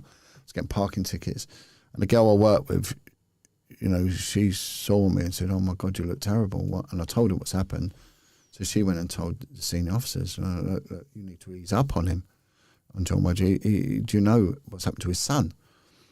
Then one day I get a call from the hospital. I just got home from visiting him, and they want me back. So I go all the way back, and there's 3 consultants there, and they said, "I'm sorry, we've lost him. He died." And I'm like, "What? How? He was all right." And they went, "Well, his heart stopped. He's gone into organ failure. We've got him on 100% life support now. we've managed to get a brain algorithm, but he's been dead for 10 minutes. And they said, we need permission to turn the machine off. You can have 5 days, but because he's on 100% ventilation, it's exploding all the alveoli. His lungs are going to be beyond repair. And his life expectancy, he's going to be brain damaged anyway. If he gets through this, if he wakes up, he's not going to live long, you know. So I said, well, what do I do? And they said, well, look, just stay with him. While you've got time, just stay with him. So I go into, so it's in the ICU, but then they got an ICU within an ICU. So he's there with a team around him. And there's every pipe and wire. And there's this poor lad there, just like, he's gone, you know, and he's out of it. He's, you know, and full, you know, full resuscitation, you know, whatever it is, life support, sorry. So that was hard. That was very hard to deal with. But strange thing happened on the third day. You know, I was just praying. And I had an argument with God. And I turned around and I said, you know, you've had me looking after kids. Look what it's done. I said, I lose my son. Don't expect me to help anyone else's. And I cursed single parents. I cursed them. And so why should I pick up the pieces for these people who can't be bothered with their children? Why should I help when people are having sex with their kids? God, what a difference. You know, and I said, God, you know, why aren't you giving them pain? Why are you giving me pain? You know, I help the kids. I don't know. And why am I getting pain? This isn't fair. I said, if my son dies, that's it. We're finished. And I said, we're finished. I'm not helping anyone. Well, I go back. I sit down with him, and he opens his eyes. His eyes open. I'm like, what? And I said, T, that's his initials. I said, T, grab my hand. And he squeezes my hand with his left hand. I said, squeeze with your right, and he does. So I know. You can communicate. Just move your toes. And he moved his toes. Oh, thank God. I'm going home. He's going to live. I'm thinking, thank you, God. Right. I'll go home thinking, that's it. You know, this life's going to change now. So I go home, and as I go home, 2 police officers there. And then they said, we're arresting you for child neglect because my 15-year-old was left while I was at hospital. So, but my older boy was there, you know, he was like 26 or something. So then they said, look, they're going to take me to the police station, you know, and interview me. But then I thought, no, I'm not having this. So I told the older one, I said, look, this is what's happened. And he told me the Met Police have sent us down there because it's a county force, sent us down there and they've lied. And you've been stitched up, son. He said, and he was good. He just looking to catch you out. Yeah. He realised the situation. He said, we're going to leave you be. And the younger one, he was all for nicking me. And he was like looking through my cupboard to make sure there's food there. And they interviewed my youngest son, you know, took him away and interviewed him. But they let me alone. They left me alone. And I just thought, right, nothing can hurt me now. You've hurt me more than anyone can. So I fought back. And then what I started doing was I managed to get out of the police. I got an ill health pension and I got out of there. Left on abhorrent terms. Again, they tried to withhold my pension and everything, but every single case against me was dropped. Everything was dropped. And then I thought, well, I've got these skills, and I was a specialist interviewer. I thought, well, I'm going to use them. So I started going out there, and I linked in with a guy called Billy Maloney, probably the bravest man I've ever met in my life, an ex-care home survivor who just goes out there and basically hits people hard, you know, politicians, whoever, and he's frightened of no one. He's a lion. So I linked in with him, and then I started using my iPhone and going around and interviewing people that had been failed by the system. And I started getting then linked in with ex-gangsters, serious gangsters, all been through the care homes, and then survivor groups. And then I got a call one day off a guy, and he said, look, I've been following your work. And, you know, and I went from no one knowing me to the fastest growing podcaster on Facebook. Mm-hmm. I was getting 1 million followers a month. I was getting more than, I think it was the Daily Mirror. Right. Getting more followers than they were. So those on interviews you're doing, John, with your phone, are you kind of publishing them publicly, or are they internal? Sort of? They were all live. Yeah. So everything was live. There was no pre-record, and I was dealing with some very potentially volatile people. Mm-hmm. There was no belt, brace, or string. It was straight out there. Yeah. And then I got a message from a guy, and he said, "Can we have a chat?" And he said, "I've been following you." He said, "I was in a care home called Beechholme. Have you heard of it?" I said, "Yeah, I have actually." And it was in the borough of Wandsworth. And this guy saying, "Look, I'm going to serve some papers on them for how they treated us. Would you like to come along?" And I thought, yeah. So I said, "I'll be outside the town hall, Hammersmith and Fulham Town Hall, tomorrow, and I'm going to serve papers on them." I said, "Well, I'll come down and I'll film it." So I went down there, and this is where I'm going to bring on Alan Merritt. This is where I met Alan. And Alan was there in the cold rain with his bundle of papers. And I said, "Right, let's do an interview." Next thing, security have picked us up and chucked us off the premises. And we're like, hang on, we're entitled to do this. Anyway, so there was a lot of arguing. But whilst we're talking to him, we got in touch with the chief executive. And he said, "Okay, I'm willing to entertain you." So they allowed Alan to go in and serve papers on this guy. And then from there, Alan set up a survivor group with other survivors from the care home, and then we started doing stuff together from there. Okay. And things just grew and grew and grew and grew and grew. Fantastic. This is how it goes. So I've got Alan with us. This is Alan Merritt. Welcome, Alan. Welcome to Tudor Chat. Thanks for your time, Alan. AKA Big Bad Alan Merritt. And Alan is one of the founder members of the Beechholme Survivors, and Alan has teamed up with other ex-residents and really trying to get the story out there and the word out there and hold someone accountable for the horrors that went in. I mean, Beechholme is one of many children care home institutions that were up and down the country, in which kids were placed in there. They were meant to be a place of safety. It was anything but. The trafficking, we see this term now, human trafficking, but it's always gone on, and then the kids are put in there. Certain kids get it worse than others, and there is a reason for that. And that's usually if the protection there is from the parents a visit, then they're quite mindful of that. But if there's no one coming for them kids, they're going to get hurt, and then they'll be passed on. They'll be taken out. Kids from Beechholme were taken to Elm Guest House, and that came out. That's come out. I've spoken to quite a few people that were in Beechholme and many other places, and of course they'll go from Beechholme to care homes like Shirley Oaks, and they'll pass around, and money is made out of this. We was up in Scotland last year to Quarriers. There's a care home called Quarriers, and what they found out was that the kids, every time they were moved to a different care home, money was exchanged. So it was the same as when they were delivering slaves. So when a slave was delivered from one place to another, there was a levy was put on, and then if they were moved on again, then they were paid. And it's the same thing happening with kids. So they're money making, and a kid in a care home now can make that person. They're a bit different from before. There were big institutions. Now they're more of a localised concern. £2,000 per child per week. Oh my fucking God, that's all I seem to say in this podcast so far is Jesus Christ and oh my God. But I just, and I have looked into some of this and listened to a lot of your work, and I'm aware to a degree of, but when you're taking it literally from the horse's mouth, as we're going to find out now with you, Alan, with your story, it's mesmerising to think that this is... John made a very, very good point there when he said, like, children are worth money.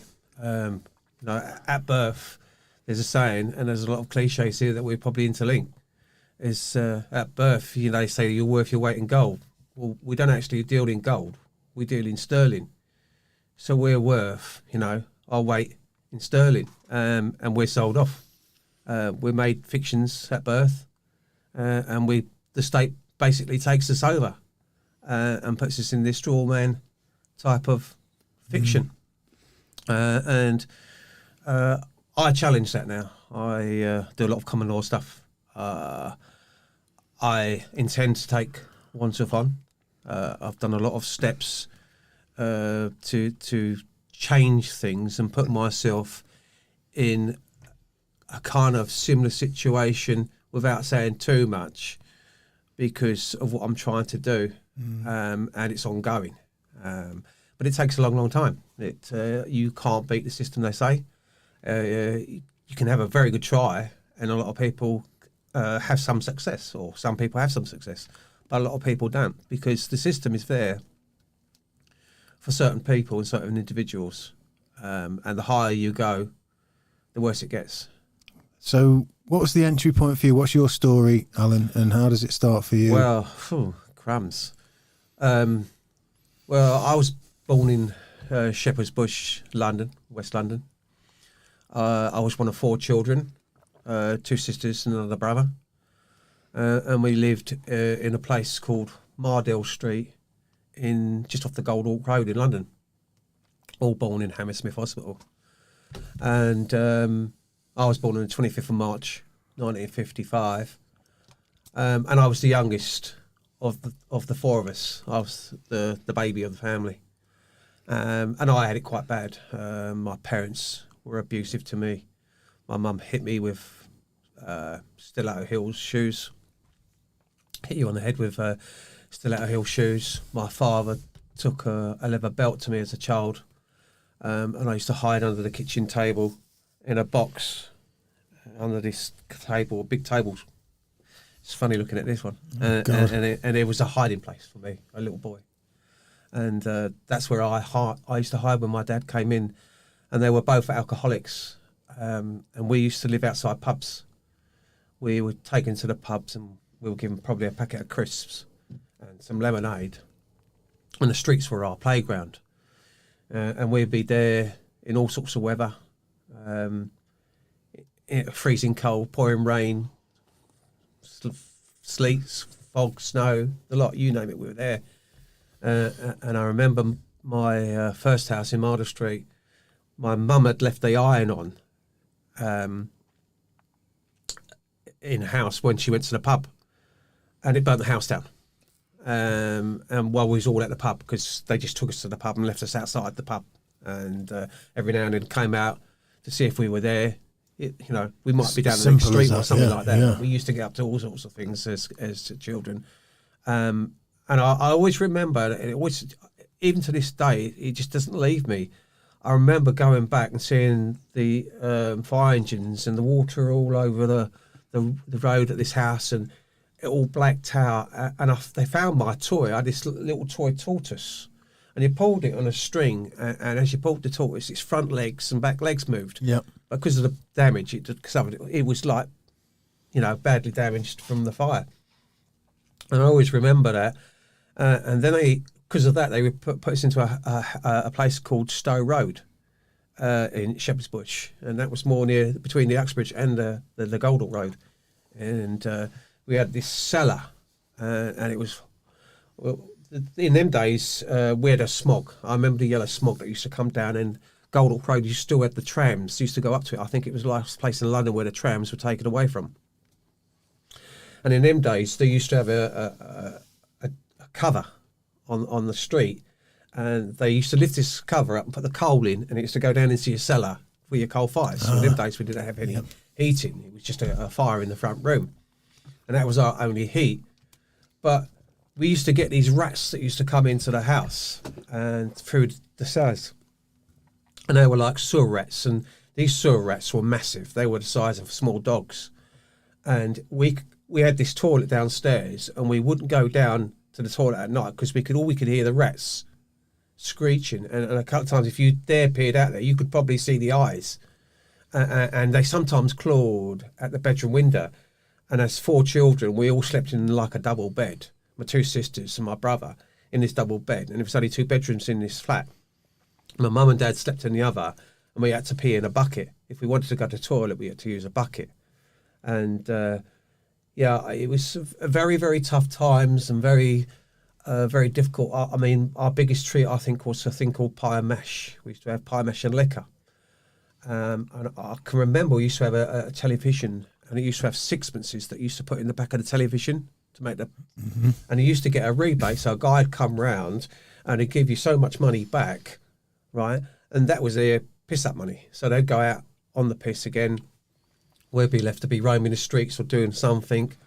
And every now and then they'd give us the odd sixpence or something like that, and we'd go to the pie and mash and have a treat. But, you know, we used to live off bread and dripping. Right. And very, very scarce. Well, we never ate anything healthy. But between this time, between 0 and 6 years of age, I was placed in 5 different children's homes. They called it respite care. So if they thought in them days, they was called childcare officers, CCOs. They call them social workers now. But in my day, it was childcare officers. And the childcare officers will come and have a look at what was going on and so on and so forth. And anyway, cut long story short, I was in Elsfield House, which was a holding pen and used by Wandsworth Council quite a bit. And then you distribute it to different children's homes. I remember Oakley Street, and Albert Bridge. And in my younger years, I don't know what happened to me. I can't remember too much of what happened to me. I remember the sort of military position everything was done in, the rows of sinks, like all in a row, and everything was kind of like had a place and a procedure and a way, and then you'd go back to your parents, and then something could happen, then you'd be put back into care. And I had this up until I was 6 years of age, and then I was taken before Marylebone Magistrates Court on the Euston Road. And this judge is looking down at a 6-year-old child, and this is from my point of view, and it says to me, "Would you like to go to the seaside, sonny boy?"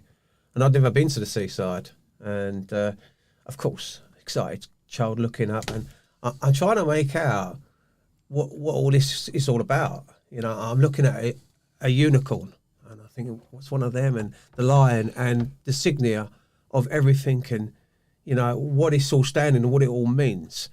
I didn't know. And when this guy is promising me that I'm going to get something that I've never had, I'm lapping it up. Of course, I want to go. Yeah. So that was the start of 11 years of abusive childcare in a place called Beechholme, which What was the dynamics of your mum and dad? Were they in love? Were they volatile to each other? Were you, I mean, you being the youngest, Alan, were you watching your older siblings getting beatings, and were you watching this happen and it was happening to you? And what were your mum and dad like together? Yeah. You can remember. I can remember bits and pieces, not great things, because I would have been of the age of 4 and 5 when I can remember bits and pieces. If you can remember before that, then you're a far better person than I, and I won't even go into them realms. But I don't remember too much about it. I see it happening. Sometimes you accepted what happened. You just thought it's part of life. You was in this environment. That's what's normal. You went with it. Yeah. But my dad was a very, very scary man, and Jon was talking earlier on, and he would take on the world. He'd fight the world. He was a bare fist fighter, and he would knuckle fighter. He'd fight. And he'd stand on in his piss state in his long johns. He used to have these white long johns. And remember, there's just certain images that stick in your mind. Yeah. And his white long john top and bottoms, and his yellow pissy stained long john bottoms. And he'd just be fucking off to the whole street and telling them all to fuck off. And I was going to come out and sort them all out, or shut the noise, or whatever the case might be. Did you know anything about their upbringings? No. I've not even tried to trace it, because once I went into Beechholme, I never saw my dad again. Wow. And like my eldest sister Anne, who's 5 years difference between me, I used to call her Mummy Anne, because she had the responsibility of virtually looking after us. I know that sounds strange, the way of putting it, but my oldest sister was like my... I think it's common, isn't it? like a Mummy Anne. And that's what I called her, Mummy Anne. And she did look after me. I mean, I remember cutting my hand open in a mirror outside Stowe Road and smashing this window, and taking me in a pram to Hammersmith Hospital so I could get stitched up and things like that. She just look after you, your general welfare and everything. But it was such an abuse. We done things like there was this 15 foot high wall at the back of us, and we used to climb along it and used to go to the tip. And even at a young age, 4 or 5, I was climbing along this wall, and there was this concrete tip. And in them days, the tips were more in the streets, and so they'd have a section of area that was concreted off, these concrete blocks, and that was the tip, and everything used to be chucked into there. Mm-hmm. That was a playground to children. That was our playground, and we used to go there, and of course we used to be careful because of the rats, because you get these big rats and things like that. And I remember chucking something once and hitting a child and it splitting his head open, and I knew my dad was going to kill me, and I was hiding. I was too frightened to go home, and I managed to sneak down the wall and creep up the stairs and try to hide under the table, but I knew I was going to get beaten, and they'd beat the living shit out of me. Because I'd done this, and I remember watching this child going down the road with his father, and him grabbing him, holding him by the hand. And this guy had this kind of like almost like a turban in him, where he had this bandage that wrapped his head up, running. And I thought, Christ, I didn't mean to do it. I was just playing as a child. Mm-hmm. But when I was placed into Beechholme, that's when I was in 4 cottages in Beechholme over 11 years, and I was in 3 very abusive cottages out of 4. They separated my brothers and sisters, my sisters and my brother into different cottages. So we was all separated. So we was never a kind of family unit ever again.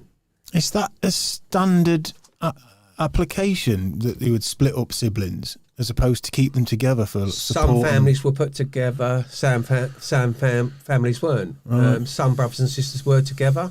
I don't know why. In our case, we did ask if we could be put together. But I remember I went to Beechholme. I was taken there like in this kind of like Black Mariah. Mm-hmm. I got here and I was kind of like went in through to the offices where this clock tower was and walked into the offices there, and it was almost like I was being vetted or psychoanalyzed or worked out, or whatever the word you want to use. And there's all these staff in there. I don't know. I don't know what's going on. I'm more interested in seeing the seaside.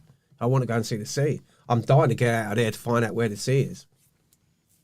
So then they take me after I was processed to a kind of like stores, come food store where they used to take deliveries to all the cottages, 24 cottages in Beechholme. And they held up to about 20, 30 kids. So you had a boys' dormitory and a girls' dormitory, and you'd have the top end and the bottom end. So there was 12 houses down one end and 12 houses up the other end. It was like a little town. It was huge. It had its own swimming pool, its own stores, its own primary school, its own sick bay, like a little mini hospital. Yep. And it had top fields, bottom fields, massive place. And it ran between Banstead and Epsom Downs, where Banstead Station is, and Epsom Downs Station. Virtually the length of that from Newark to Drift Bridge in that area. And I remember they took me to these stores and they gave me some clothes. And then they took me out of my clothes that I had at home. It wasn't much. But I didn't have shorts, and they put me in these shorts. And I said, I don't want them. I don't want to be put in them, And they said, no, you have to have them. It's part of what you have to have. And they put me in shorts, and I think I was upset and cried because I didn't want to be put in these shorts. But the thing that was going around my head was that I wanted to see the sea. And you're 5 odd. How old are you at this time? 6 years old. 6 years old. 6.5, round about then. The worst part about it is a lot of my files from the early ages have been redacted, lost, stolen, almost biblical. Floods, famine, fire, whatever you want to call it. They just sort of disappeared, or they went missing, or conveniently Unfortunately. went missing. Fortunately for certain people and those that you try to get any truth out of. But they had a day book in the houses. So they used to put a record in the houses. Right. Now, I'll come to that in a bit, their day book. But I was taken down, and I was taken down by a member of staff to the bottom of Avenue, and then you had the primary school on the right side, just past the offices.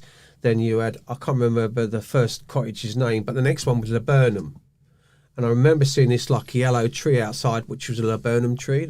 Hence, all the houses were named after trees. The avenues were lined by beech trees, hence called Beechholme. Yep. So you had the whole avenue, quite big. And so you had your 24 houses, basically about 12 down one end and 12 up the other end, or whatever it was, to fit them in. And I went into this house called Laburnum, and I was taken in there, yellow front door, and I walked in, and there's this woman. And if I said this woman, Grace Robinson, was the splitting image of Hilda Ogden. Okay, yeah. Right, from Coronation Street. She had rollers in her hair. Some of she our had older a viewers guinea will, on, yeah. And it sounds crazy. And then there was this big, large woman, a Welsh woman, Audrey Wilson. Now, I remember their names because they were both abusers to me. And it was virtually abuse from the very, very first day that I went there. I'm looking for the seaside, but I'm forced into these routines where I've got to go through this protocol of being vetted and going through the process of eventually I did get let outside, but I was being processed. But this she was looking down at this child, Grace Robinson, looking down at me, trying to weigh me up, and looking down at and Audrey Wilson, this other big woman, who just stood there.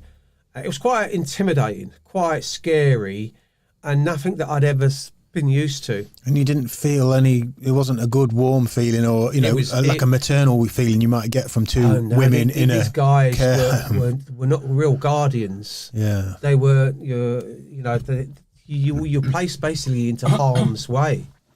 When you talk about duty of care, that didn't exist, and the things that they did and the punishments they handed out were really, really horrific.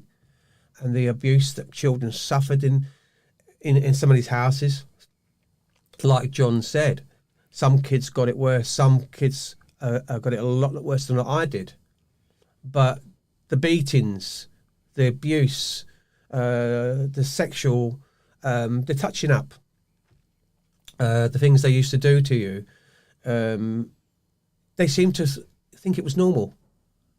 Kind of like it was like a role. And some of the abuse was systematic. It's almost like it was part of the punishment or part of the process. Like the carbolic soap, there's a saying, they used to wash your mouth out with soap. They used to bath you in these big baths. And even at that age, they'd bath you and they'd touch you up in the bath. And I used to fight, and because I was, I didn't like what they were doing to me. Were you aware then, Alan? You say as early as day one. So you enter this place. You meet these two women. They you're aware of this process, but you're a young 6-7-year-old kid who just wants to get out to your life's already chaos. You only know chaos. Yeah. But you can sense something in this place immediately. Very, very bad vibe. It was very sort of kind of like haunting because it was a very old place. It was it stemmed back to the 1800s, and it was a workhouse originally for poor children from Kensington and Chelsea. So they would go there, and in the old days they would come out of the cottages and a brass band would strike up, and they would come out of each houses and join the back of the queue and work up and be marched off to the workhouses. And this rigorous routine that they had. Hence, there is the link to historic child abuse going back to probably the 1800s. And when we talk about child abuse, it's systemic in a lot of children's homes. You'll find as we talk later on that the link, what John's been talking about and what they're talking about with the police, the system in itself, the councils, the politicians, everything that you can label, all under a banner of the Queen. And it just, I find it so frustrating that nobody ever took responsibility. Nobody ever, said sorry for what they did to us.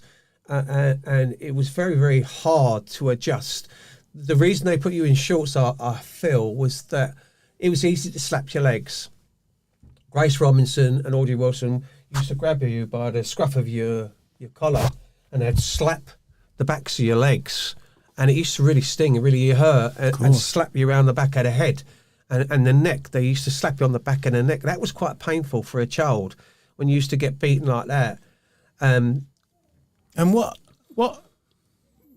qualifies as a slapping offence? What qualifies as a beating? Or is this just run of the mill? This is how you dealt with it was virtually run of the mill. You only had to look at them in a way or say the wrong thing, and if they didn't like you, you got a whack.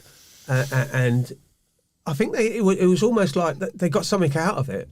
This is a horrible thing to say, but these were carers. These were supposed to look after children. They had a duty of care, and they were beating, slapping, abusing children right left centre.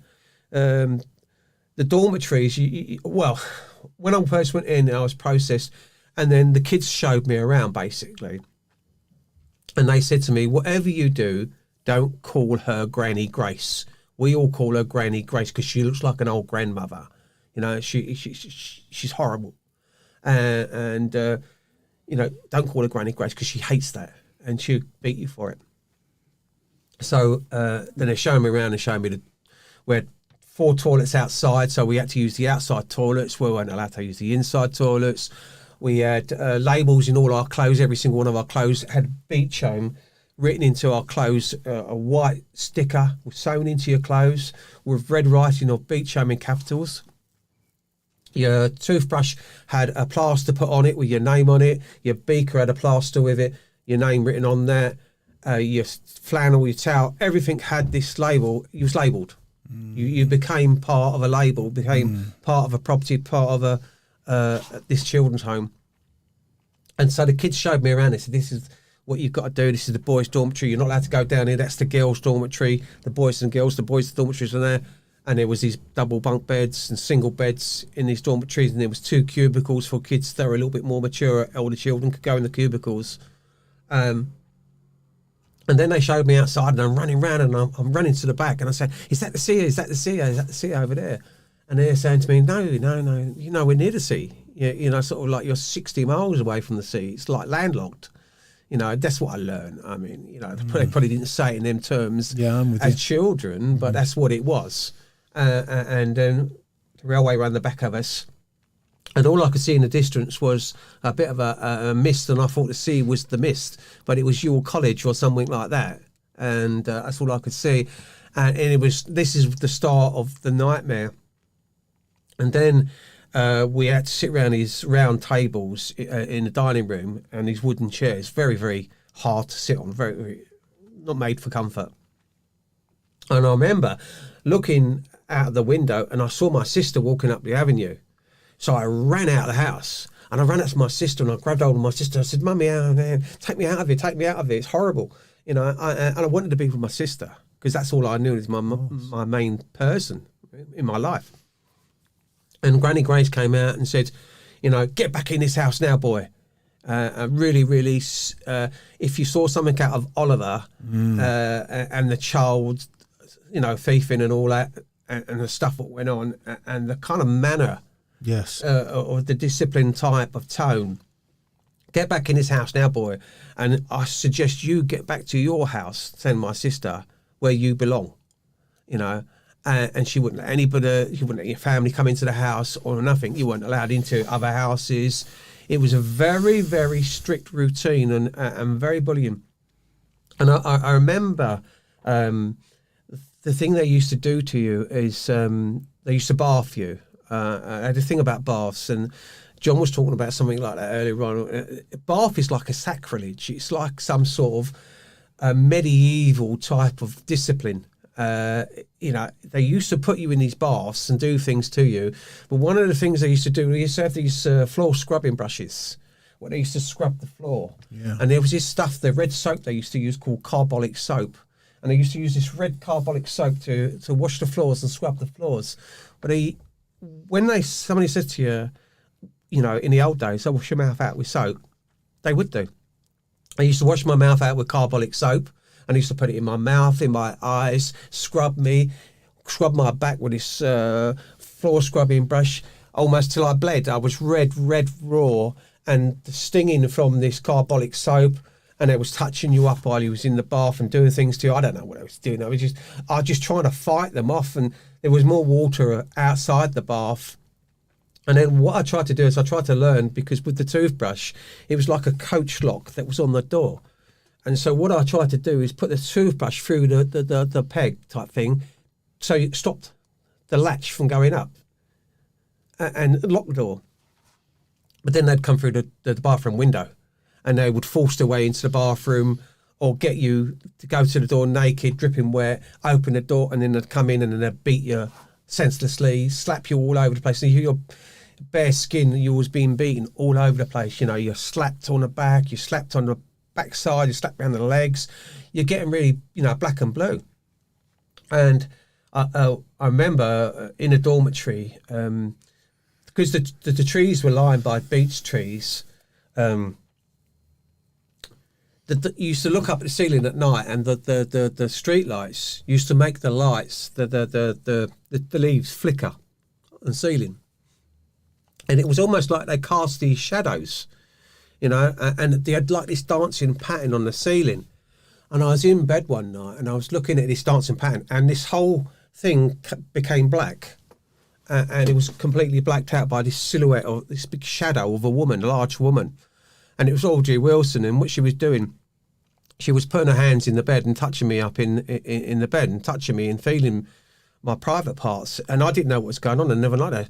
So I was so petrified, I curled into a little ball, and I pissed the bed. I never wet the bed. All the time I was at home with my brothers and sisters, sleeping in a double bed. And I just curled up into a pool, and I stayed there till morning light, under the window, just so frightened. And they came in at 7 o'clock, they'd get you up at 7 o'clock every single morning without fail, like a military exercise, a routine.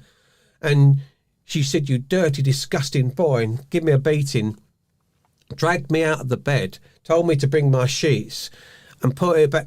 Again, we come back to the bath, and they made you wash the sheets in cold water in the bath, and you had to wash the sheets out. I didn't mean to wet the bed, because I didn't know I was going to be physically abused.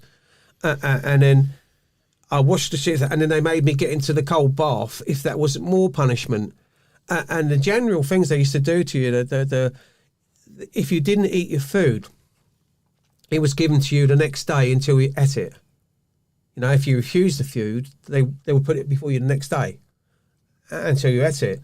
And an incident happened to me when I was in Laburnum, where they gave this, I could smell this thing one day, and I thought, what the hell's that?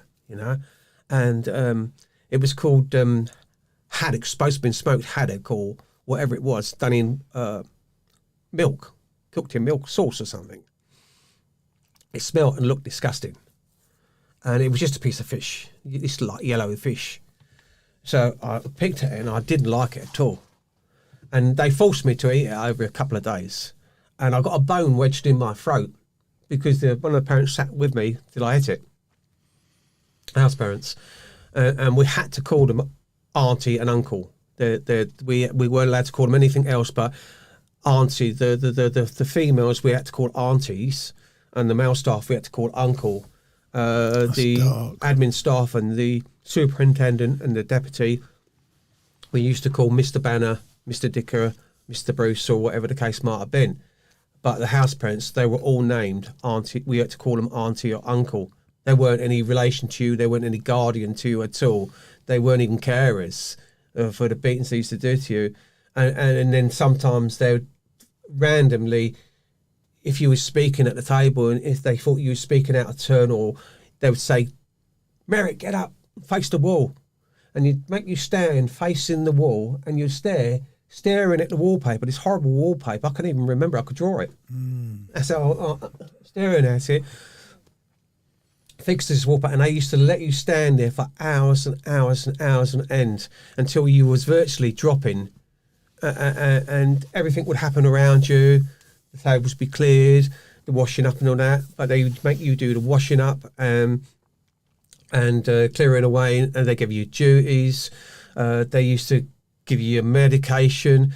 You used to have to queue up in the morning at 7 o'clock in the morning down the corridor, and they had this big kitchen table, and they used to get this big spoonful of malt and shove it in your mouth. And I didn't want to do it. So you'd get beaten and slapped for anything, the slightest thing they could do, you've got to whack. And used to whack you around the legs, and it really used to sting, really stung hard. And the bathroom, when they used to scrub you with the floor, you was in pain and sore for days and days afterwards. And you couldn't tell anybody because we were told little boys like you are seen and not heard. You know, you can't say anything. In them days, you could not speak. What about with other kids?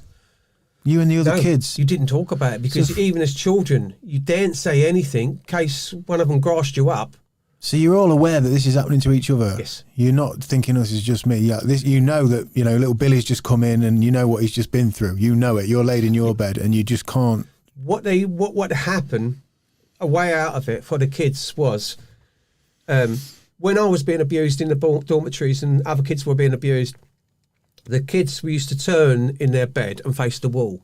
So the backs of them were facing the wall and they would face line the wall, so they weren't facing you or looking towards you. Every kid, for some reason, would face that way instead of looking at you or the staff members. Just trying to put some kind of barrier between the truth. And they used to, it used to be horrific that what they were doing to you and the things they got up to. I went to a house called Larch after I went from Laburnum into Larch, and there was a male member of staff. We used to call him Uncle Ian.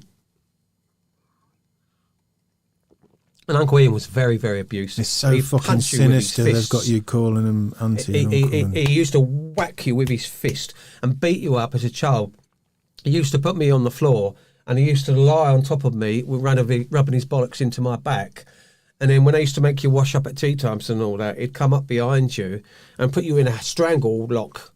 And he was so powerful, so strong, I couldn't do anything about it. He was too powerful, too strong for me. He was like a rugby player, built like a rugby player. And he'd hold you and he'd be rubbing up against you at the sink. You couldn't move because he'd locked you in this position. Of course, he's a great, big, strong man. You're a kid. And when I was lying on the floor, I couldn't do it. I couldn't fight him off. He was so powerful. And one day he hit me with his fist and he lifted me off the ground and punched me into the next room, into the dining room. And I remember picking up the coal scullery cellars thing, whatever you call it, the condiments that you use for the fire. Right. And I threw them at him in a rage temper, and I started to fight back and learn to fight back. And I remember running away 3 times from Beechholme, and the furthest I got was a place called Tooting. Yeah. And I walked all the way up the Banstead Road, past Rose Hill, Mitcham, Sutton, and Tooting. And then when I got to Tooting as a young lad, it was quite a long distance walking across Banstead Downs. And it was starting to piss down with rain then, and I thought, I'm going to get wet through. And I didn't know whether to turn myself into Tooting police station and tell the police, or I thought I'd been in more trouble because I'd done this before. I'd gone to Banstead police station and said to them, look, I'm being abused in Beechholme. And what they did is they took me back in a Black Maria, back to Beechholme, and I went before the superintendent, Geoffrey Banner, who sat me on his knee and bounced me off his knee and said, little boys like you get the cane. And he pointed to the cane in the corner. And he was doing this in a perverse way. He was getting off of bouncing me off his knee. And I positioned you in a place that he was sitting on his lap. And this is the guy who was the superintendent of Beechholme. And we used to have girls in there. There was a couple of girls that must have been the most cane girls in Beechholme. Maura Lohman and Sue Peake. Sue Peake is a campaigner with me today. And the punishments they dished out to her, the horrific abuse that he did to her in Beechholme. And she saw my sister Margie, my mistress sister, getting abused by Mr. Gray. I don't know why they called him Mr. Gray, not Uncle Gray or whatever it was. But his wife and him used to be abused as children. And my sister was being abused in that house. Sue saw them abusing another child there. She tried to stop the abuse and threatened she would go to tell somebody about it. And what they did with Sue in the end is disgraceful. At age 14, they put Sue, for speaking out about the abuse that was happening to Beechholme, into a mental institution. Sectioned her. And they sectioned her at 14 years of age. And you find that they sometimes used to do this where they used to build police stations. They used to build courthouses next to the police stations. This is part of the system where we talk about the system and the corrupt system, what it is today and how it manufactures. And then where you had the police station, you had the courthouse. Where you had the children's homes, you inevitably had a mental institution next door near a children's home. So if you wanted to place children or hide people or children went to go missing, there were angles and routes out of it. I mean, I saw children go from Beechholme in, now we talked about the BBC. Jimmy Savile used to have a thing called Sunshine Coaches, and the Sunshine Coaches used to come into Beechholme, and these children used to go into these coaches and would never see them again. They'd disappear completely. And there was talk of some children going taken to the Elms Guest House in Barnes, Southwest 13, and other places like that. Dolphin Square, children were taken to Dolphin Square in Southwest London, or just near Pimlico, going towards Westminster, and I think there was something like 1,000 flats in the Dolphin Square, and 100 of them were used by politicians. And kids were being waterboarded in there, and all sorts of things were happening, and they were being taken from children's homes. And some kids were being taken from Beechholme to Dolphin Square and Barnes. I never got taken to them, but I knew about them. But that comes back in later years, because a lot of the stuff that happened, I found out about cabin in London. And I learnt about the Barnes, the Elms Guest House in Barnes, and I learnt about Dolphin Square. And the security just used to wave you on. There's a phone call made. You weren't stopped or anything. You know, if it was a politician or someone like that, and I've driven a few people about, you know, from as a cabbie in London. Yeah. It wasn't a black cabbie. It was like a minicab driver. Yeah. But you worked for it was a good company. And they were probably one of the biggest companies in London now. On the Fulham Road, on the junction of Fulham Road and Fulham Palace Road, you've got Atlas Cars. Right. Now, they're all over London. They used to have telephone numbers like 1, 2, 3, 4. Easy numbers to remember. But they used to have Kensington, Chelsea, all them areas, the West End, a lot of celebrities, a lot of well-known people, pop stars, Hans Zimmer, people like that who makes music, and all the people that you could name. Well-to-do, Michael Standing, people like that, Koo Stark. I've driven Koo Stark when she was seeing Andrew. So there's more to that to come. I'll come in a bit, would concentrate a bit more on Beechholme. And the punishments were so bad in Beechholme. And Ian McLaren used to beat the fucking living daylights out of you. He used to beat, and he was bathing children at 12 years of age. And while I was in Laburnum, I used to go to the Beechholme Primary School. And I used to go in shorts, and then we had these brown jumpers, this brown and yellow tie, and we'd go there, and I was beaten constantly by Mr. Margates, who was my teacher. He'd come and hit you across the knuckles with a wooden ruler, and the fucking thing about slapping you around the head, they'd come round and just give you a whack round the back of the head or a slap round the ear roll for no reason at all. I never learned anything in there. I never learned one thing when I was in the primary school. I couldn't read and write. Well, how can you even get into any... We see this quite a bit. The consistency with this is the lack of education. You know, bear in mind a lot of young offenders are illiterate, high illiteracy rate, especially back in them days because they couldn't sleep, because they were abused, so they couldn't concentrate. The beatings are very consistent with the people I've spoken to. I mean, there was one guy, he was in a very similar home. I can't remember, it was in Essex. And from the age of 6 till 15, the girls and boys were separated, and every evening they were taken into the main hall. This is where you see women abusing on a more predominant level than men. And what the women's abuse is very calculated and very spiteful. And there's a clear difference. You know, men's is brutal, the women's are very spiteful. And they would line them up. The girls had to all line up, all young, from very infant to pubescent girls were made to line up, but the boys had to then, were all paraded in naked, from 6 till 15, and the head teacher would whack them, bend them over and whack them every single night with like a wooden hairbrush, naked on their buttocks while the girls watched. So you've got boys with fully grown penises, pubic hair, and the girls, and that they humiliated them every single day. There was one case in a home called Shirley Oaks where one guy told me his sister was, he was a bit older, his sister was about 3 years old. She was crying for their mum, and the staff pinned her down and they killed her.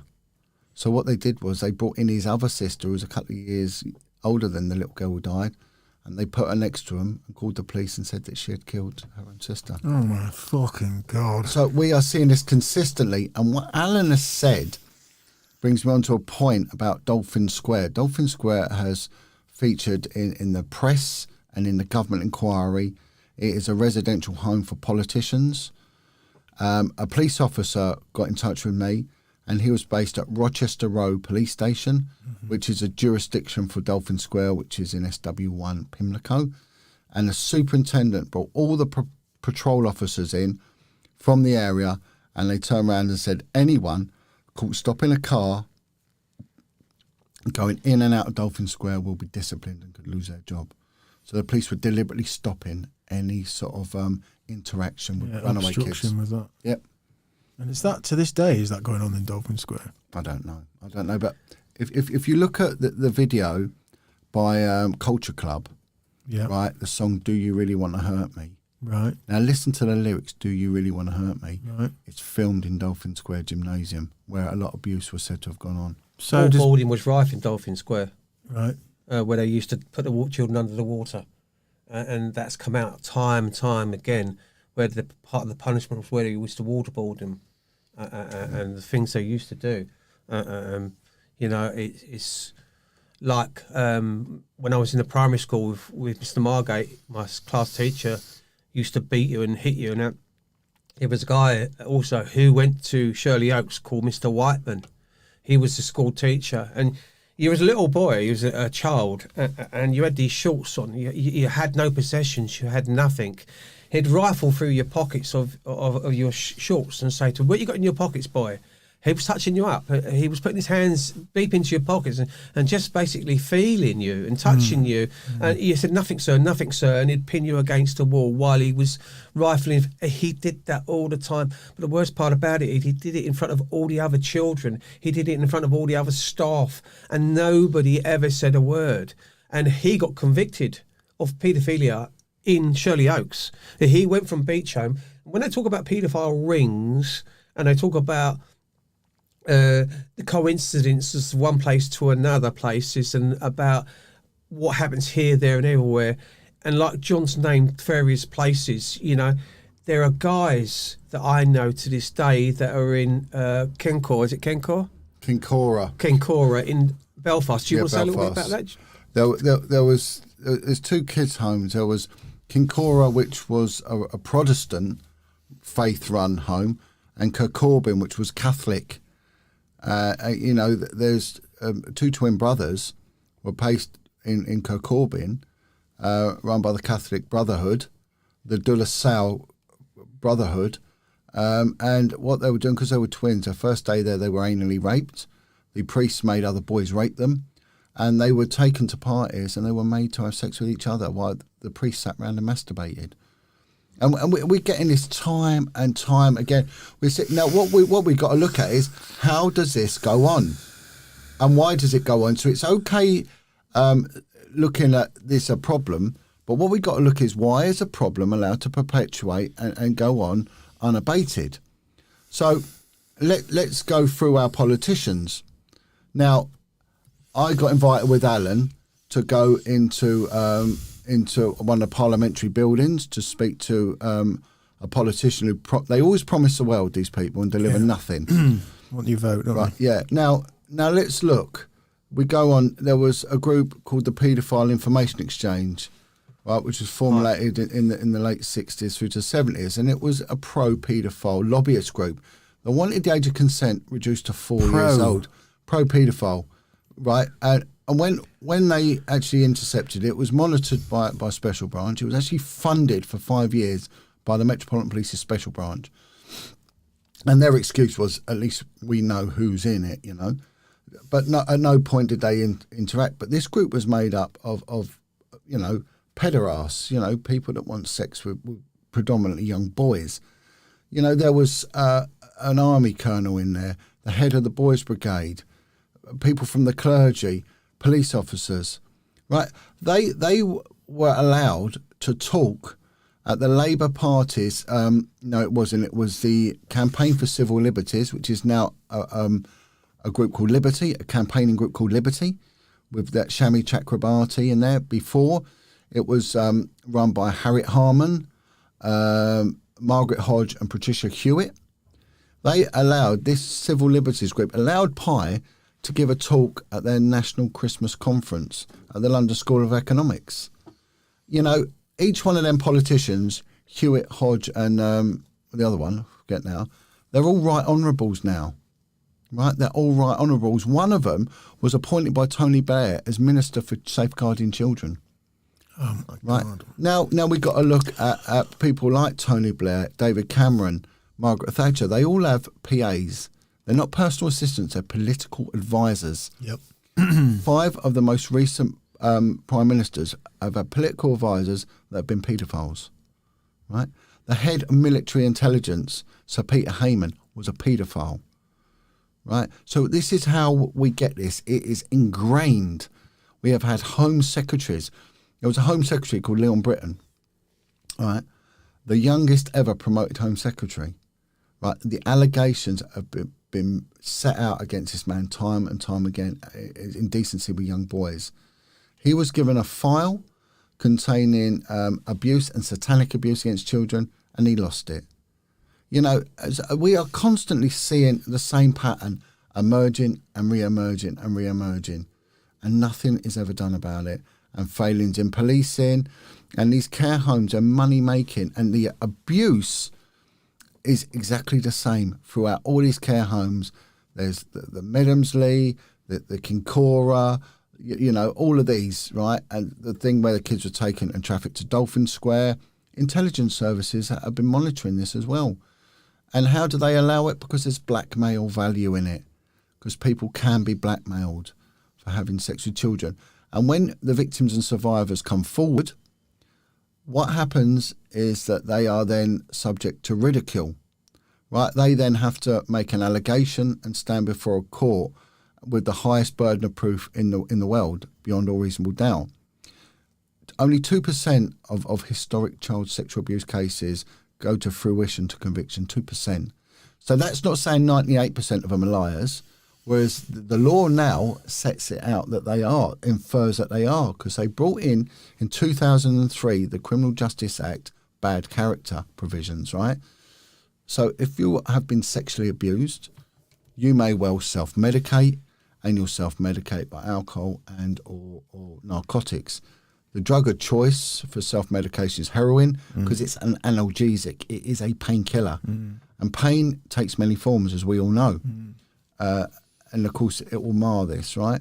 Now, at some point, your savings aren't going to continue to fund your addiction, so you go to crime. And the crime of choice is shoplifting, and inevitably you're going to get caught. So you're now a person of dishonesty. So at some point in your life, when you get this road to Damascus and you sit there and think, I want to change my life. I want to get rid of this pain. And healing comes with a sense of justice, right? Now, people come forward, and when they do have the government inquiries, it encourages things like the Truth Project, encourage people to come forward. They come forward and they're attacked. And we have seen survivors go to prison for speaking out. They have just launched another inquiry, the government. They've not made it public, but I'm making it public. And they're looking at 2 survivors of abuse and trying to attack them because they've spoken out. Right? Now, we'll wait and see what happens on that. But this is what they're doing time and time and time again. So what does your work leave you at in the way of... It can only be to me, it seems like to me, guys, that principally the people who make the big decisions in how things are run are involved. That's it. It must be. Well, what we've got to look at, like I said, crime is usually the reserve of the lower and working classes. Paedophilia is across the board. Yeah. Now what we did was we did something that the criminal justice system never been able to do. We unified. We got together, right? And we formed a tight group, and we formed a working group. So there's me as an ex-copper, there's Alan as an ex-resident, there's Sue, there's Jean, and then we started getting people coming forward. So then we had a group called the SAS, the Sikh Awareness Society. They're Sikhs, and they actually campaign for survivors of abuse, and they assist survivors of abuse. They actually go and save trafficked people proactively. Mm-hmm. They said, well, we're with you, right? We then started getting members of notorious biker gangs saying, well, we're with you. We then got phenomenal support from veterans. Okay, yeah. Right, incredible. We got contacted by members of the Special Forces. I got contacted recently by members of Special Forces who've been abused. And if we look at a recent documentary that went out about the SAS, and you've got people like Andy McNabb had been from the care system. I think out of the 5 soldiers, 4 had come from the care system. Okay. So so we started getting this huge following, and to say it's a huge following is an understatement. So we decided as a collective group under the banner of Beechholme survivors to hold a protest, or whatever, And so Sue, she put in for the authority, which was granted, and it was going ahead. And we had something like 20,000 active people saying, right, we're going to do this, marching bands. There were Muslim groups, there was church groups. It was honestly Christian groups. We were bringing together this crew, and it was anyone who'd really lost a child, whether through the care system, through alcoholism, through this. It was for the children. It was a campaign for the children. And then one day I get a call from the Metropolitan Police saying, John, this is Sergeant so-and-so from the Public Order Department. I went, okay. And he said, look, you're working with the Beechholme group and you're doing this protest. I went, yeah. And they went, stand down. I went, I beg your pardon. He went, John, we can't allow it to go ahead. We like you. We respect you. You're an honourable guy. There's a lot of people who still remember you. But if you do it, you're going to get arrested. Right? Because they just brought in the COVID laws, right? I was going to say, what is the timeline on this? Yeah. It just come in. And he said, we don't want to arrest you. And they were reasonable about it. They were reasonable. And they said, look, we will facilitate you, but you can't do it at the moment. We want you to carry on, which I thought was a fair argument. So I got in touch with Alan and said, Alan, the police are on the phone. Can we just put a stand down on it? Which it caused a little bit of disharmony. But anyway, people understood. But of course, what we've seen happen now is that the right to protest has pretty much been withdrawn. Yeah. So it will never go ahead. We saw the Epstein thing coming forward, in which Prince Andrew much has happened, hasn't it? So what the survivors were saying was coming to fruition. Mm-hmm. But it's dangerous, right? And I got contacted by a former member of MI6 who basically told me be very, very careful because you're going to start influencing politically.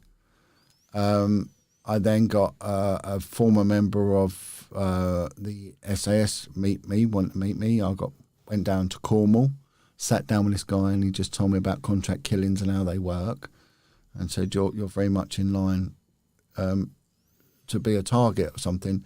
And that was ratified by a police and crime minister who actually stood in Parliament and said he feared for my safety. Because what we were starting to do was bring these truths back. Yeah, bringing it close. Yeah. And survivor groups were building and were working together.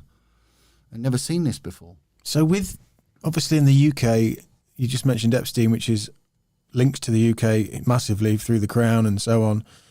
How much did we know about Savile at the time? Oh, that's a good point. Can I add something to it? Yeah. So, talking about Beechholme, so what happened with me is that I named Audrey Wilson, Grace Robinson, Jeffrey Banner, Mr. Margate, Mr. Whiteman, Peter McTavish was another one who abused me, beat the living shit out of me, he had hands like shovels. Huge guy. He kind of, if I said he was like the guy, I'm trying to think the name, he was in Harry Potter, he was the big guy. Hagrid. Hagrid. He was like Hagrid.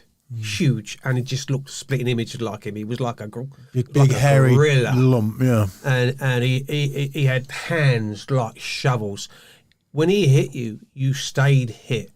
And they had this ritual, but after he'd give me this beating and kicked the living shit out of me, because Grace had reported me to him and Audrey of being like an abusive child, a very rude, disruptive child. So I had to go before him because he could deal with me. And he said to me, if I didn't be able to, I'll be in his house with all boys, because all the boys would be in that house, or the boys that were a little bit uncontrollable went in his house.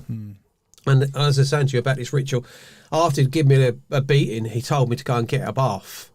And they'd freely walk into the bathroom to see what he was doing or what he was up to. And all staff used to do this type of thing, would walk into the children's bathrooms. And it didn't matter what age you seemed to be up to, as John was saying, with developed children as well. And my sisters and that were developed. My sister was 5 years older than me. So, this went on and on and on. And then, because of my education was very, very poor, they tried to put me into outside school. And I was getting beaten up because I had clothes with Beechholme in him. And they was calling me orphan and this, that and the other. And I was fighting, or I was getting into scraps, or and nothing would sink in school. I was one of them guys that I'd sit there and I just couldn't take anything in. Jesus, I don't know why. I just couldn't take. But they used to make you walk all the way to North Secondary School, which is about 5 miles away, and 5 miles back. Some kids got a pass to go on the bus, but if your face didn't fit, you didn't get it. And I was one of them unfortunate kids that had to walk every day.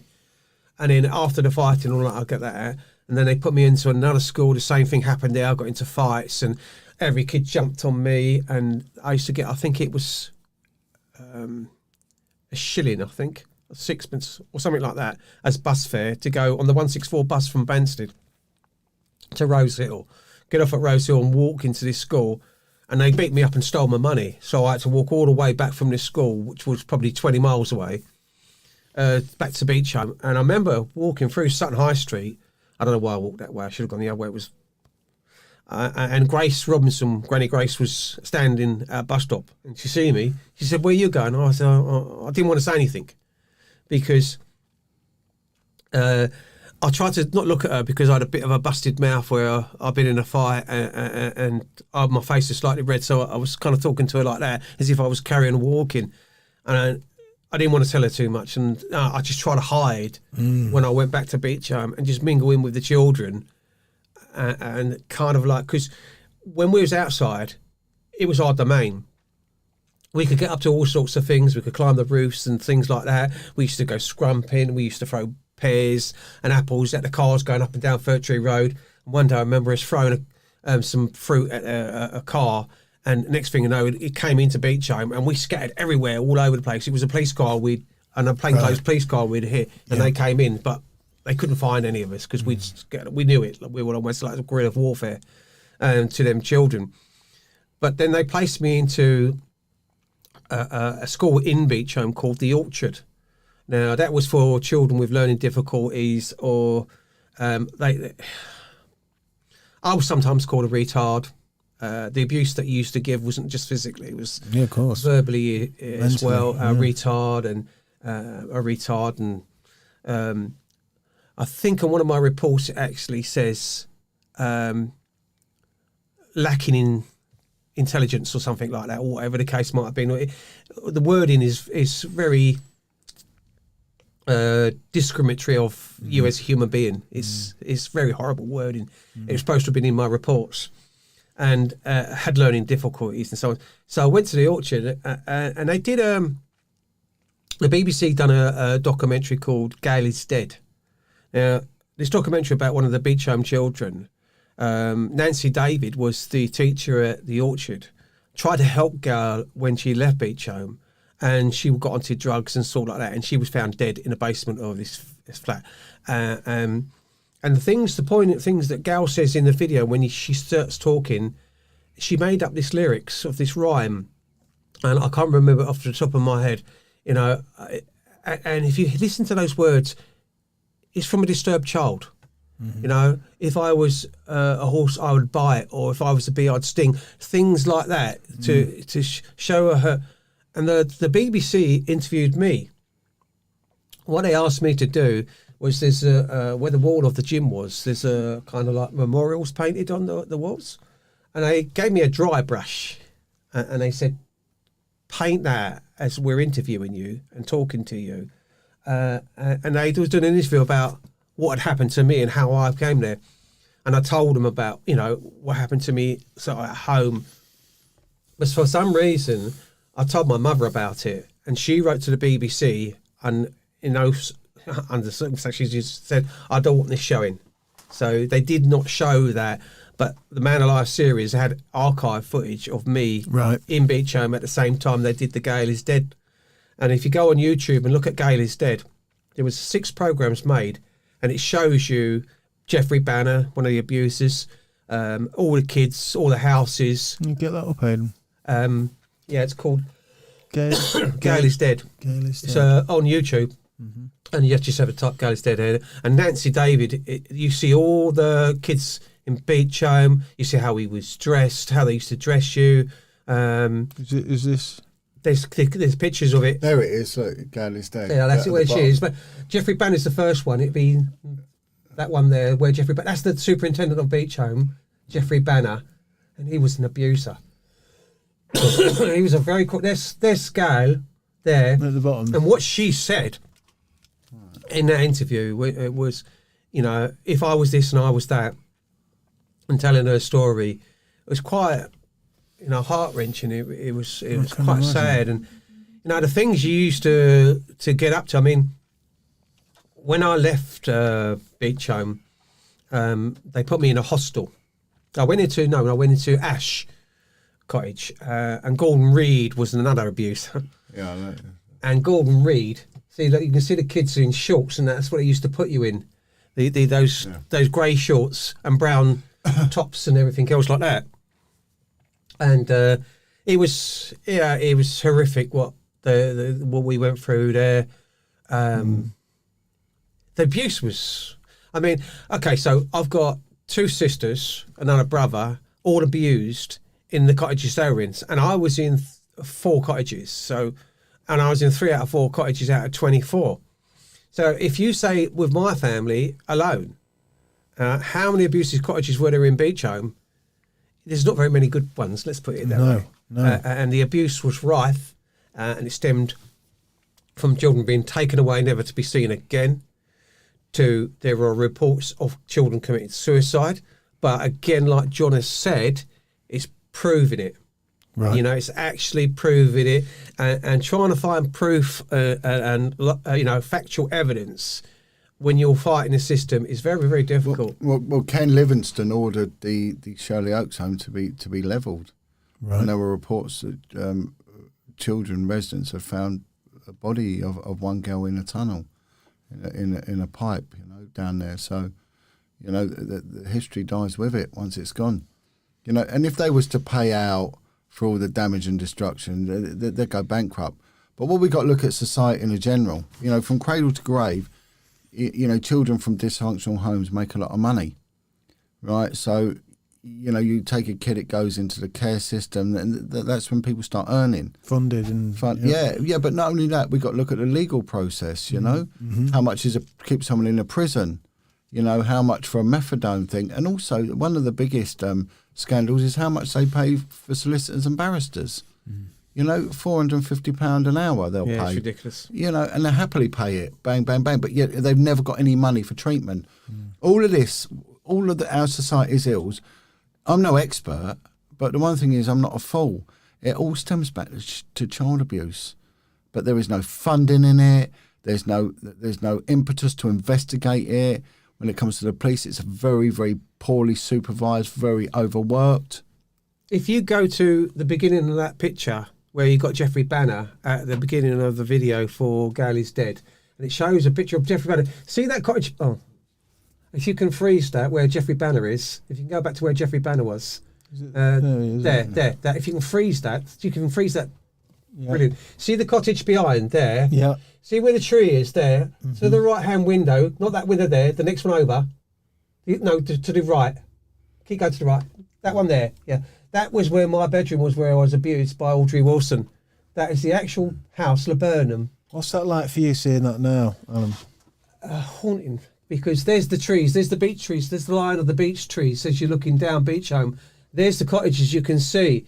They all sort of like the kitchen windows all faced inwards towards each other, as if like each house would be turned to face each other, and you could, See it in people's eyes. yeah, and Literally. that's where he was the one that bounced me off his knee. Right. And said to me, you were heading for the cane, and threatened me with Stanford House and places like that.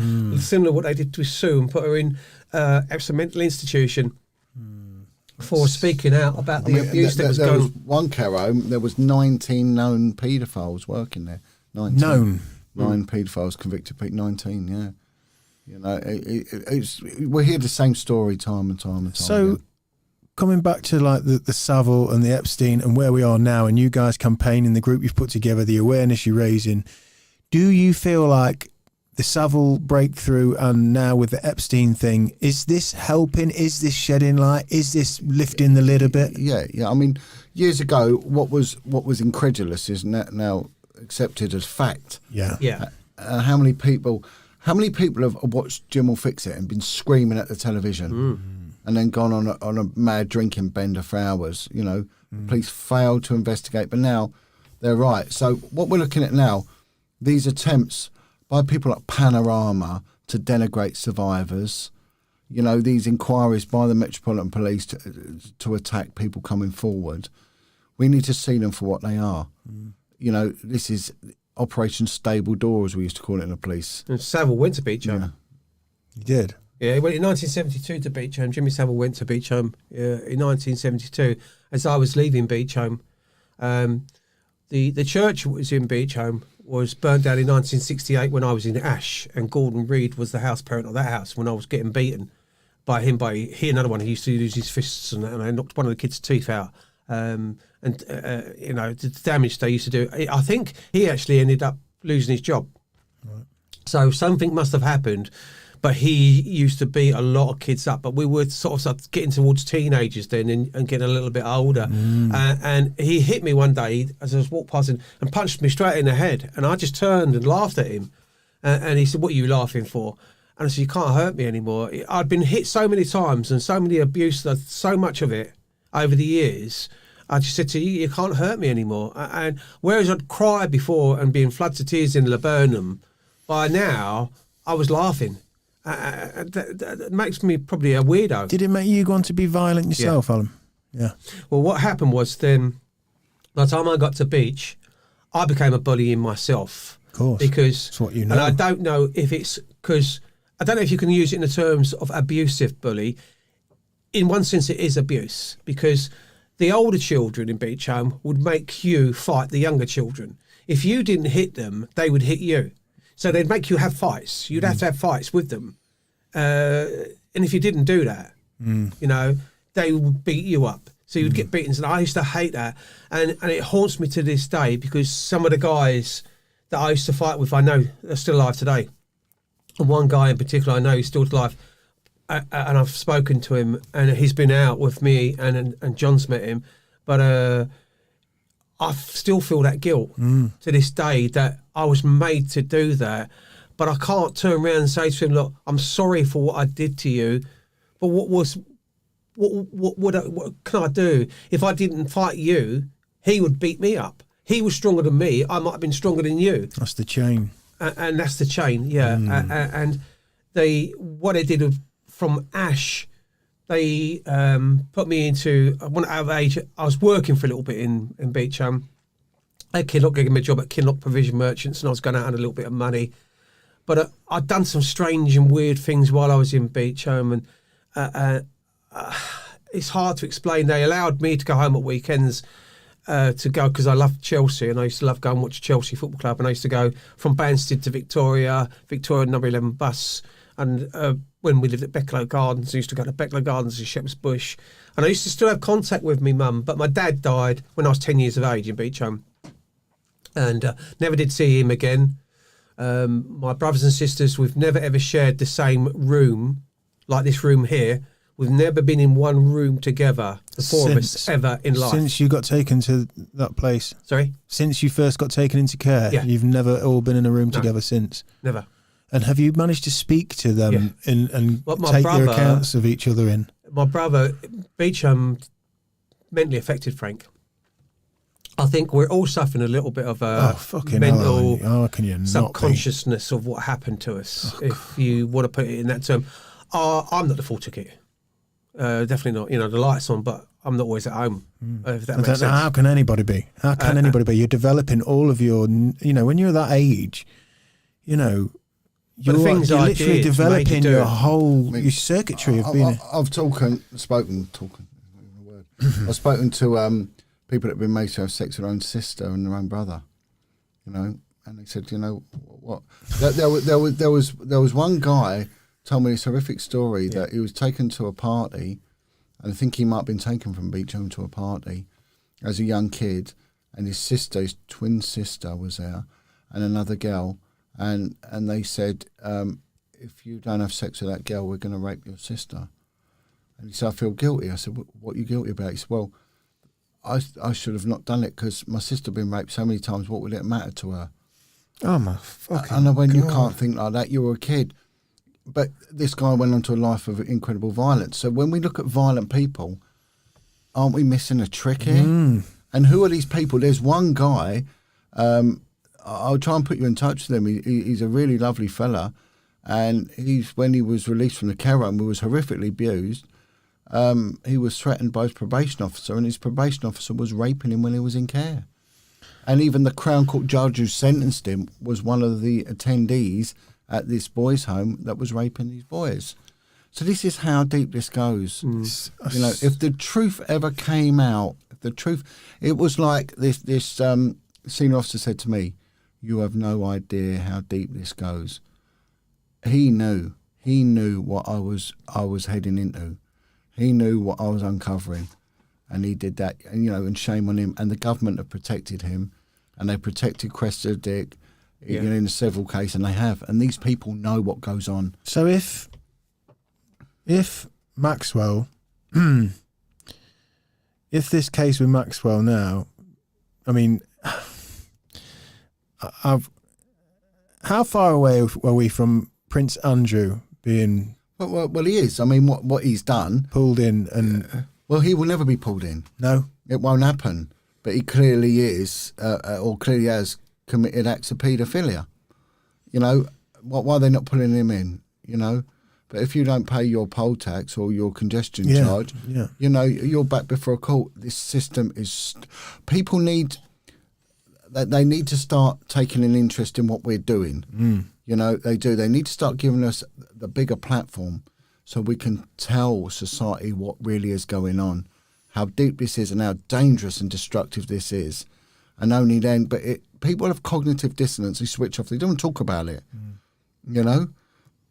I mean, we meet up socially and okay, yeah, we do talk about it, but then we'll talk about other things. But when you sit there and have a normal chat, people will put, no, don't hear this, don't hear this, don't hear this.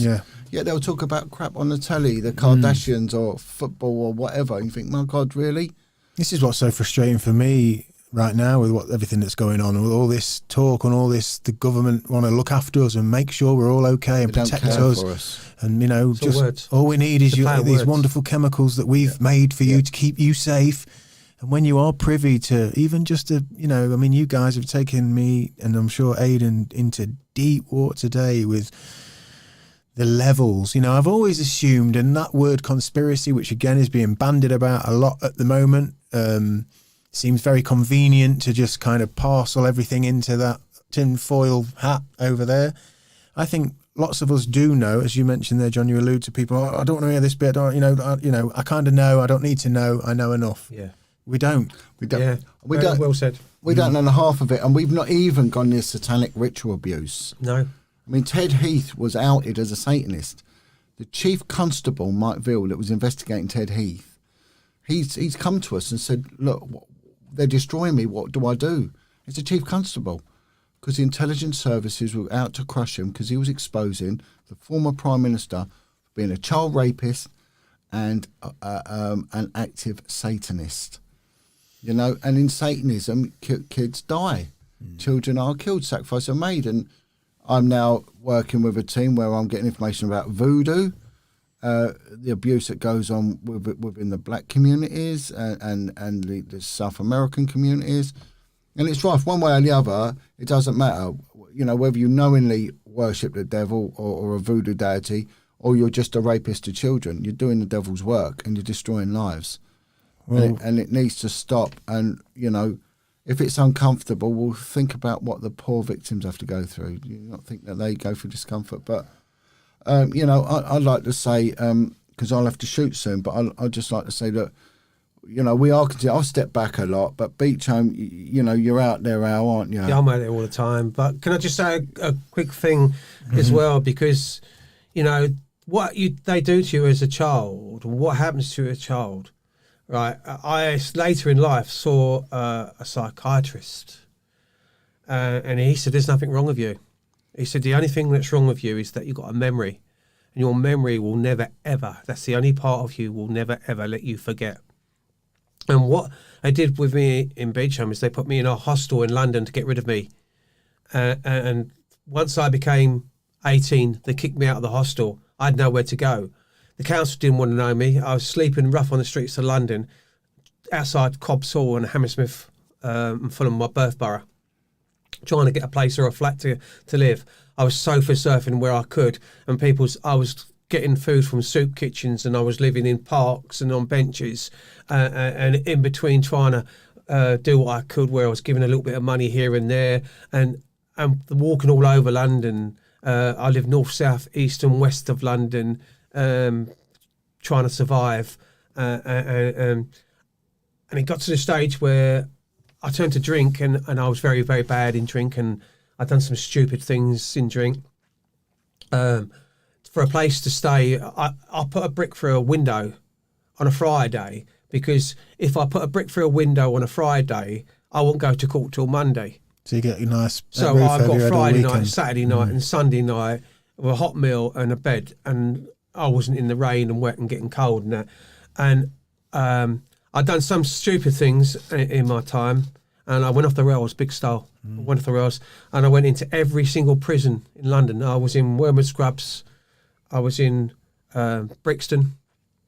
I was in Wandsworth. I was in the Scrubs, Pentonville.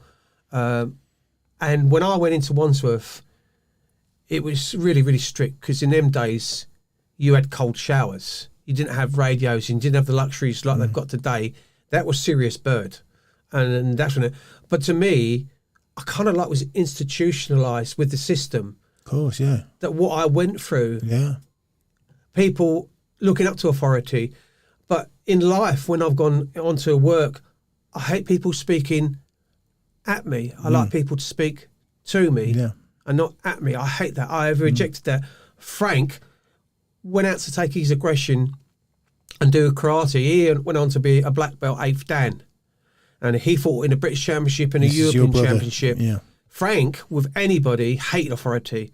He'd sooner punch you in the face and shake hands with you. That's how it affected him.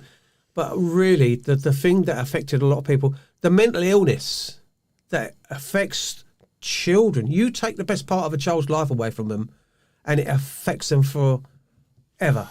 And I still, to this day, the police have interviewed me in my 60s and asked me to bring everything back that I've done. It came and phoned me out of the blue and said to me, "We've had a phone call that you was in an abusive children's home called Beechholme. Would you be prepared to talk to us?" Somebody's walked into the police station and said they was abusing Beechholme, and your name, Alan Merritt, was mentioned. Can we come up and interview you? I'm in my 60s. My first 25 years of life, through Beechholme, through all them other children's homes, through hostels, through going in prisons, through, walking the streets, and just being like... lost. Lost. A very, very lost soul. Very, very lost soul. Not educated. Very, very poor educated. I weren't likely to get a good job. My prospects weren't looking good. I got myself into some stupid trouble and some silly things. I went off the rails a bit.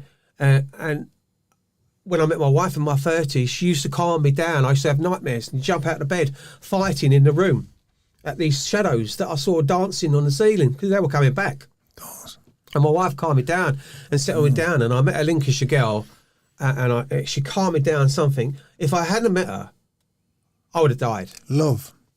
And You got love. I would have You been found love. in a doorway somewhere or probably dead by now. You know, this podcast that I do, and today we have taken it to the deepest levels we've ever been in regards to this message, which is children. We take it for granted. So it's such a hidden in plain sight thing to care for children, to guide children, to create a safe, secure, loving environment for children.